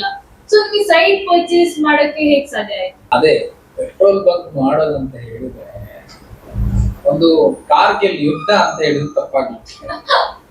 ನಮ್ಮ ಪೆಟ್ರೋಲ್ ಬಂಕ್ ಮಾಡಿದವರು, ನಾವು ಹೇಳ್ತಾರೆ ಇಲ್ಲ, ನಮ್ಮ ಪೆಟ್ರೋಲ್ ಬಂಕ್ ಮಾಡುವವರು ಮಾಡಿದವರು ಇರ್ತಾರೆ, ಪೆಟ್ರೋಲ್ ಬಂಕ್ ಮಾಡೋದಕ್ಕೆ ಕಾರ್ಗಿಲ್ ಯುದ್ಧ ತರ. ಸೊ ಅಷ್ಟು ಕಷ್ಟ ಇದೆ, ನಾಟ್ ಓನ್ಲಿ ಈಸಿ. ಯಾಕಂದ್ರೆ ಬೇರೆ ಬೇರೆ ವಿಚಾರ, ಅದು NOC ಗಳಿರ್ಬೋದು, ಎಷ್ಟು ಜನ ದೊಡ್ಡ ದೊಡ್ಡ ವ್ಯಕ್ತಿಗಳು ದುಡ್ಡಿದ್ದವರು ಪೆಟ್ರೋಲ್ ಬಂಕ್ ಮಾಡ್ಲಿಕ್ಕೆ ಆಗ್ತದೆ ಅಂತ ಹೇಳಿಕ್ ಆಗುದಿಲ್ಲ. ಅಷ್ಟು ಅರ್ಧದಲ್ಲಿ ಬಿಟ್ಟವರಿದೆ, ಮಾಡೋದನ್ನ ಬಿಟ್ಟವರಿದ್ದಾರೆ. ಸೊ ಸೇಫ್ಟಿ ಮೆಜರ್ಮೆಂಟ್ ನೋಡ್ಬೇಕು, ಎಲ್ಲದನ್ನ ನೋಡ್ಕೊಳ್ಬೇಕು. ಅದೊಂಥರ ನಾವು ಒಂದು ಮಾಡ್ಲಿಕ್ಕೆ 3 ವರ್ಷ ತಗೊಂಡಿದ್ದೇವೆ. ಭಗೀರಥ ಪ್ರಯತ್ನ ಅಂತ ಹೇಳಿದಪ್ಪ, ನಾನು ಅದನ್ನೇ ಯೋಚನೆ, ಕೆಲವೊಂದು ಥಾಟ್ಸ್ ನಾನು ಯೋಚನೆ ಮಾಡ್ತಿದ್ದೆ. ಭಗೀರಥ ಪ್ರಯತ್ನ ಮಾಡಬೇಕು, ಛಲ ಇರಬೇಕು ಅನ್ನೋದು ನಾನು ಯಾವಾಗಲೂ ಯೋಚನೆ ಮಾಡ್ತಾ ಇದ್ದೆ. ಸೊ ಅದು ಒಂದು ಅದು ವಿಚಾರ, ಒಂದು ದೊಡ್ಡ ಕಷ್ಟದ ಕೆಲಸ, ಇಷ್ಟು ಈಸಿ ಇಲ್ಲ. ಸೊ ನಾನು 3 ವರ್ಷ ನಾನು ಬೇರೆ ಬೇರೆ ರೀತಿಯಲ್ಲಿ ನಾನು ಎಲಿಗೇಷನ್ ಮಾಡ್ಲಿಕ್ಕೆ ಪ್ರಯತ್ನ ಮಾಡಿದ್ದಾರೆ. ಮಾಡ್ಲಿಕ್ಕೆ ಬಿಡಬಾರ್ದು ಅಂತ ಏನೋ ಅಬ್ಜೆಕ್ಷನ್ಸ್ ಎಲ್ಲ ಹಾಕಿದ್ದಾರೆ. ರಾಜ್ಯಪಾಲರಿಂದ ನನಗೆ ಪತ್ರ ಬಂದಿದೆ. ನನಗೆ ಅಟ್ಲೀಸ್ಟ್ ಇಂಥವ್ರು ಇರ್ಲಿಲ್ಲ ಅಂದ್ರೆ ಅಟ್ಲೀಸ್ಟ್ 2 ವರ್ಷದಲ್ಲಿ ಮುಗಿತಿತ್ತೇನು. ಇಂಥವ್ರನ್ನ ಇಸ್ಕೊಂಡು, ಇಂಥವ್ರನ್ನ ಹಿಂದೆ ಬಿಟ್ಕೊಂಡು ಮುಗ್ಗೋದು. ಅದೇ ನಾನು ಯಾವಾಗ್ಲೂ ಯೋಚನೆ ಮಾಡ್ತಿದ್ದೆ, ಕಷ್ಟಗಳಿಲ್ಲದೆ ಬಂದ್ರೆ ಅದು ವಿನ್ ಆದ್ರೆ ಅದು ವಿಕ್ಟರಿ ಆಗ್ತದೆ. ಕಷ್ಟ ನಷ್ಟ ಅವಮಾನ ಎಲ್ಲ ಸಹಿಸ್ಕೊಂಡು ನಾವು ಜಯ ಆದ್ರೆ, ವಿನ್ ಆದ್ರೆ ಅದು ಹಿಸ್ಟ್ರಿ ಆಗ್ತದೆ ಅಂತ. ಸೊ ಅದು ನಾವು ಬ್ರೇಕ್ ಮಾಡಿದ್ವಿ, ನಮ್ದು ಹಿಸ್ಟ್ರಿ ರೆಕಾರ್ಡ್ ಆಯ್ತು ಅಂತ. ನಮ್ಮೊಂದು ಕಮ್ಯುನಿಟಿಯಲ್ಲಿ ಅಥವಾ ಒಂದು ಸೊಸೈಟಿಯಲ್ಲಿ ಎಲ್ಲರೂ ನನಗೆ ಮತ್ತೆ ಹೇಳಿದ್ರು. ಒಬ್ಬರಿಗೆ ನಾನು ಇನ್ವೈಟ್ ಮಾಡಿದ್ದೆ ಫಂಕ್ಷನ್, ಬರಬೇಕು ಕಾರ್ಯಕ್ರಮ, ಈ ತರ ಇನಾಗ್ರೇಷನ್ ಪ್ರೋಗ್ರಾಮ್ಗೆ ನೀವು ಬರಬೇಕು, ದಿನೇಶ್ ನೀವು ಸಾಧಿಸ್ಬಿಟ್ರಿ, ನೀವು ತುಂಬಾ ನಿಮ್ಮ ಕಾಲೆಲೆಗೆ ನೋಡಿದ್ರು, ನಿನ್ನನ್ನ ತುಂಬಾ ಕಾಲೆಲೆಗೆ ನೋಡಿದ್ರು, ಅದು ಯಾವುದು ನೀನು ಕೇರ್ ಮಾಡಿಲ್ಲ, ನೀನು ವಿನ್ ಆದೆ. ನನಗೆ ಅದು ಅನ್ನಿಸ್ಲಿಲ್ಲ. ಯಾಕಂದ್ರೆ ಯಾರನ್ನ ಕಾಲು ಎಳಿತಾರ ಅವ್ರು ನಾನು ಅಬ್ಸರ್ವ್ ಮಾಡ್ಲಿಲ್ಲ ನಾನು ಯಾವತ್ತೂ. ಕಾಲು ಎಳೆಯುವವರು ಯಾವಾಗ್ಲೂ ಕಾಲ ಬುಡದಲ್ಲೇ ಇರ್ತಾರೆ. ಯಾರು ಕೈ ಎತ್ತಿ ಮೇಲೆ ನಡೆಸ್ತಾರೆ ಅವ್ರು ಮೇಲೆ ಇರ್ತಾರೆ. ಭಗವಾನ್ ಬುದ್ಧರು ಹೇಳ್ತಾರೆ, ಯಾರಿಗೆ ನಾವು ಒಳ್ಳೇದ್ ಮಾಡ್ತೇವೆ ಅವ್ರನ್ನ ಅವ್ರಿಗೆ ಗೊತ್ತಿಲ್ಲದಂತೆ ಅವ್ರು ಒಳ್ಳೇದಾಗ್ತಾರೆ ಅಂತ. ಸೊ ನಾವು ತುಂಬಾ ಜನರಿಗೆ ಒಳ್ಳೇದ್ ಮಾಡಿ, ನಾನು ಅದೇ ಹೇಳಿದೆ, ಅವೇರ್ನೆಸ್ ಪ್ರೋಗ್ರಾಮ್ ಇಟ್ಟಿದೆ. ನನಗೆ ಯಾಕೆ ನಾವು ಸುಮ್ಮನೆ ಇರ್ಬೋದಿತ್ತು. 100-150 ಜನಕ್ಕೆ ಅವೇರ್ನೆಸ್ ಪ್ರೋಗ್ರಾಮ್ ಇಟ್ಟಿದೆ. ಅವ್ರು 4-5 ಜನ ಪೆಟ್ರೋಲ್ ಬಂಕ್ ಮಾಡಿದ್ರು. ಎಷ್ಟು ಜನ ಈಗಲೂ ಫೋನ್ ಮಾಡ್ತಿದ್ದಾರೆ ನನಗೆ, ನಾನು ಹೆಲ್ಪ್ ಮಾಡ್ತೇನೆ, ನನ್ನಿಂದ ಇನ್ಫಾರ್ಮೇಶನ್ ಏನ್ ಬೇಕು ಕೊಡ್ತೇನೆ ನಾನು. ಸೊ ಅವರಿಗೆಲ್ಲ ಹೆಲ್ಪ್ ಮಾಡಿದಕ್ಕೋಸ್ಕರ ನಾನು ಇವತ್ತು ಪೆಟ್ರೋಲ್ ಬಂಕ್ ಮಾಡ್ಲಿಕ್ಕೆ ಸಾಧ್ಯ ಆಯ್ತು. ಅವರೆಲ್ಲರ ಆಶೀರ್ವಾದ ಅಂತ ಹೇಳಿದ್ರೆ ತಪ್ಪಾಗುತ್ತೆ. ನಾನು ಅದೇ ಹೇಳ್ತೇನೆ, ನಾನು ತುಂಬಾ ಜನರಿಗೆ ಹೆಲ್ಪ್ ಮಾಡ್ತೇನೆ, ಅವರೆಲ್ಲ ಹೇಳುದು ನೀವು ಒಳ್ಳೇದಾಗ್ಲಿ, ಒಳ್ಳೇದಾಗ್ಲಿ, ಒಂದು ಆಶೀರ್ವಾದ. ಕಾಲೇ ಎಳೆಯುವವರು ಎಲ್ಲ ಫೀಲ್ಡ್ ಅಲ್ಲಿ ಇರ್ತಾರೆ, ಎಲ್ಲ ಕಡೆ ಇರ್ತಾರೆ. ಇಗ್ನೋರ್ ಮಾಡಿ ನಮಗೆ ಬರ್ಬೇಕು. ನಾನು ಯೋಚನೆ ಮಾಡಿಲ್ಲ ಯಾರು ಕಾಲು ಎಳಿತಾರೆ, ಅವ್ರ ತಿಂಕೆ ಮಾಡ್ಲಿಲ್ಲ. ನಾನು ಹೇಳಿದೆ NOC ಮಾಡುವಾಗ ನಮಗೆ ರಾಜ್ಯಪಾಲರಿಂದ ಇಲ್ಲಿಗೆ ಪಂಚಾಯತಿ ನಮಗೆ ACP ಕರೆದಿದ್ರು, ನೀನೇನು ಯಾರಿಗೆಲ್ಲ ದುಡ್ಡು ಕೊಟ್ಟಿದ್ಯಾ? ಹಾಗೆ ನಾನು ಹೇಳಿದೆ, ನಾನು ಯಾರಿಗಾದ್ರೂ ದುಡ್ಡು ಕೊಟ್ಟಿದ್ದೆ ಇಷ್ಟು ಕಷ್ಟ ಇತ್ತು ನಾನು ಪೆಟ್ರೋಲ್ ಬಂಕ್ ಮಾಡ್ಲಿಕ್ಕೆ. ಒಂದು 6 ತಿಂಗಳಲ್ಲಿ ನಾನು ಪೆಟ್ರೋಲ್ ಬಂಕ್ ಮಾಡಿ ಮುಗಿಸ್ತಿದ್ದೆ. ದುಡ್ಡಿದ್ರೆ ನಾನು ಯಾರಿಗೆ ಸರ್ ದುಡ್ಡು ಕೊಡೋದು? ದುಡ್ಡು ಕೊಡೋರಿಗೆ ಯಾರಿಗೂ ದುಡ್ಡು ಕೊಟ್ಟಿಲ್ಲ. ನಾನು ಹೇಳಿದೆ ಇಷ್ಟು ಕಷ್ಟ 3 ವರ್ಷ ಬೇಕು ಸರ್ ನಾನು ಪೆಟ್ರೋಲ್ ಬಂಕ್ ಮಾಡ್ಲಿಕ್ಕೆ. 3 ವರ್ಷ ಬೇಕಾಯ್ತು ನಮ್ಮ ಪೆಟ್ರೋಲ್ ಬಂಕ್ ಮಾಡ್ಲಿಕ್ಕೆ ಅಂತ ಹೇಳಿ. ಹೌದಲ್ಲ ಅವ್ನು ಹೇಳುದು ಸರಿ. ಮತ್ತೆ ನಮ್ಮ ಬ್ಯಾಕ್ ಗ್ರೌಂಡ್ ಎಲ್ಲ ಚೆಕ್ ಮಾಡಿದ್ದೆ ನಾವು ಇಷ್ಟು ಇಂಥಕ್ಕೆಲ್ಲ ಫೈನಾನ್ಷಿಯಲ್ ಬ್ಯಾಕ್ಗ್ರೌಂಡ್ ಏನಿಲ್ಲ, ನಿಜವಾಗಿ ಝೀರೋ ಇತ್ತು ನನ್ನ ಹತ್ರ. ಒಂದು ಗೋಲ್ಡ್ ಇತ್ತು, ಆ, ಅದೇ ಒಂದು ಅಸೆಟ್ ಇದ್ದದ್ದು ಗೋಲ್ಡ್, ಒಂದು ಕಾರ್, ಒಂದು ಪಿಕಪ್ ಇತ್ತು. ಮತ್ತೆ ಅದು ಕೂಡ ಹೇಗೆ ನೀವು ದಿನ ಕೂಲಿ ಕೆಲಸ ಮಾಡಿ ಸೆಕ್ಯೂರಿಟಿ ವರ್ಕ್ ಮಾಡಿನೇ ಅಲ್ವಾ JCB ಅದೇ ನಾವು ಪಿಕಪ್ ತಗೊಂಡಿದ್ದು ನಮ್ಗೆ ಗವರ್ಮೆಂಟ್ ಸಬ್ಸಿಡಿಯಿಂದ ಸಿಕ್ಕಿತ್ತು. ಮತ್ತೊಂದು ಅದೇ ಅಪ್ಪ ಒಂದ್ ಸ್ವಲ್ಪ ದುಡ್ಡು ಕೊಟ್ಟರು ತರಕಾರಿ ವ್ಯಾಪಾರ ಮಾಡಿ. ಮತ್ತೆ ನಮ್ಮ ಭಾವನವರು ಒಂದ್ ಸ್ವಲ್ಪ ದುಡ್ಡು ಕೊಟ್ಟರು, ಆರ್ಮಿಯಲ್ಲಿರೋರು ಅವ್ರು ಸ್ವಲ್ಪ ದುಡ್ಡು ಕೊಟ್ಟರು. ಮತ್ತೆ ಅಮ್ಮ ಮತ್ತೆ ಅಣ್ಣ ಸ್ವಲ್ಪ ದುಡ್ಡು ಕೊಟ್ಟರು. ಇವ್ರನ್ನೆಲ್ಲ ಕ್ರೋಢೀಕರಣ ಮಾಡಿ ಒಂದಷ್ಟು ಅಮೌಂಟ್ ಅನ್ನ ಇದು ಮಾಡಿಕೊಂಡು, ಮತ್ತೆ ನನಗೆ ಇಬ್ರು ಫ್ರೆಂಡ್ಸ್, ಅದು ನಾನು ಇಲ್ದಾಗಿದೆ. ನಾನು ಕಿಡ್ನಿ ವ್ಯಾಪಾರ ಮಾಡಿ ಕಿಡ್ನಿ ಸೇಲ್ ಮಾಡಿ ಆದ್ರೂ ಕೂಡ ನಾನ್ ಪೆಟ್ರೋಲ್ ಬಂಕ್ ಮಾಡ್ತೇನೆ ಅಂತ ನನ್ನ ಹತ್ರ ಒಂದು ಛಲ ಇತ್ತು. ಓಪನ್ ಆಡ್ಲಿ ನಾನು ಹೇಳುದು, ನನ್ನ ಮನಸ್ಸಲ್ಲಿ ಇತ್ತು ನನ್ನ ಹತ್ರ, ನಾನು ಮಾಡ್ತೇನೆ ಅಂತ. ಸೊ ಆ ಒಂದು ಕಾರಣಕ್ಕೆ ಮುಂದೆ ಹೋಗುವಾಗ ನಾನು ಎಷ್ಟು ಜನರಿಗೆ ಹೆಲ್ಪ್ ಮಾಡಿದಕ್ಕೆ ನನ್ಗೆ ಇಬ್ರು ಫ್ರೆಂಡ್ಸ್ ಸಿಕ್ಕಿದ್ರು, 2-3 ಜನ ಇತ್ತು ಅವರಿಗೆ. ಸೊ ಟೋಟಲಿ 3 ಜನ. ಫಸ್ಟ್ ನನ್ನ ಫ್ರೆಂಡ್ ರಜಾಕ್ ಅಂತ ಫ್ರೆಂಡ್ ಇತ್ತು. ಸೊ ಅವರು ಇಬ್ಬರು ಆಸಿಫ್ ಅಂತ ಮತ್ತೆ ಇನ್ನೊಬ್ರು ದಿನೇಶ್ ಅಂತ ವಯಸ್ಸು. ಅವರು ಮುಖಾಂತರ ನನಗೆ ಫೈನಾನ್ಷಿಯಲಿ ಒಂದು ಸಪೋರ್ಟ್ ಮಾಡಿದರು. ಅಂದರೆ ಬಿಸ್ನೆಸ್ ಅಲ್ಲಿ ಅವರಿಗೆ ಪಾರ್ಟ್ನರ್ಶಿಪ್ ತಗೊಂಡು ಬೇಸಿಕ್ ಒಂದು 5 years ಮಾಡಿ ಅಂತ ಹೇಳಿದ್ರೆ 3 year ಪಾರ್ಟ್ನರ್ಶಿಪ್ ಸಾಕು ಅಂತ ಹೇಳಿದ್ರು. ಸೊ 3 years ಮಾಡಿದ್ರು ನಮ್ಮ ಜೊತೆ. ಸೊ ಅವ್ರು ನನಗೆ 3 years ಸಾಕು, ಮತ್ತೆ ನಾನು ನೀವೇ ಮಾಡಿ ಅಂತ ಹೇಳಿದ್ರು. ಸೊ ಅದರ ಅವಾಗ ನಾನು ಸ್ವಲ್ಪ ಸಸ್ಟೈನ್ ಆದೆ 3 years ಅಲ್ಲಿ. 4th year ರನ್ನಿಂಗ್ ಅಷ್ಟು ಸ್ವಲ್ಪ ಸಸ್ಟೈನ್ ಆದೆ, ಅಂದ್ರೆ ಬಿಸ್ನೆಸ್ ಹೋಲ್ಡ್ ಮಾಡುವಷ್ಟು ಸಸ್ಟೈನ್ ಆದೆ. ಸೊ ಅದರ ಮೇಲೆ ಅವ್ರದ್ದು ಆ ಒಂದು 3 ಜನ ಸಪೋರ್ಟ್ ಇದ್ದಿದ್ದಕ್ಕೆ ನಾನು ಇವತ್ತು ಕೂಡ ನೆನಪಿಸ್ತೇನೆ. ಅವ್ರನ್ನ ಯಾವತ್ತು ಮರಿಲಿಕ್ಕೆ ಸಾಧ್ಯ ಇಲ್ಲ. ನಾವು ಈ ಲೆವೆಲ್ಗೆ ಬರ್ಬೇಕಾದ್ರೆ ತುಂಬಾ ಜನ ಕಾರಣಗಳಿದ್ದಾರೆ. ಗೋಪಿಕಾನಂದ ಸಾಹೇಬ್ರು ಇರ್ಬೋದು, ಅಥವಾ ಅಲ್ಲಿರುವ ಲೋಕಲ್ ಪೊಲಿಟಿಷಿಯನ್ಸ್ ಇರ್ಬೋದು, ಪಾರ್ಟಿ ಕಾಂಗ್ರೆಸ್ ಪಾರ್ಟಿದು ಲೋಕಲ್ ಪೊಲಿಟಿಷಿಯನ್ ಇದ್ದಾರೆ, ಮತ್ತೆ ಎಲ್ಲ ನಮ್ಮ ಪಾರ್ಟಿ.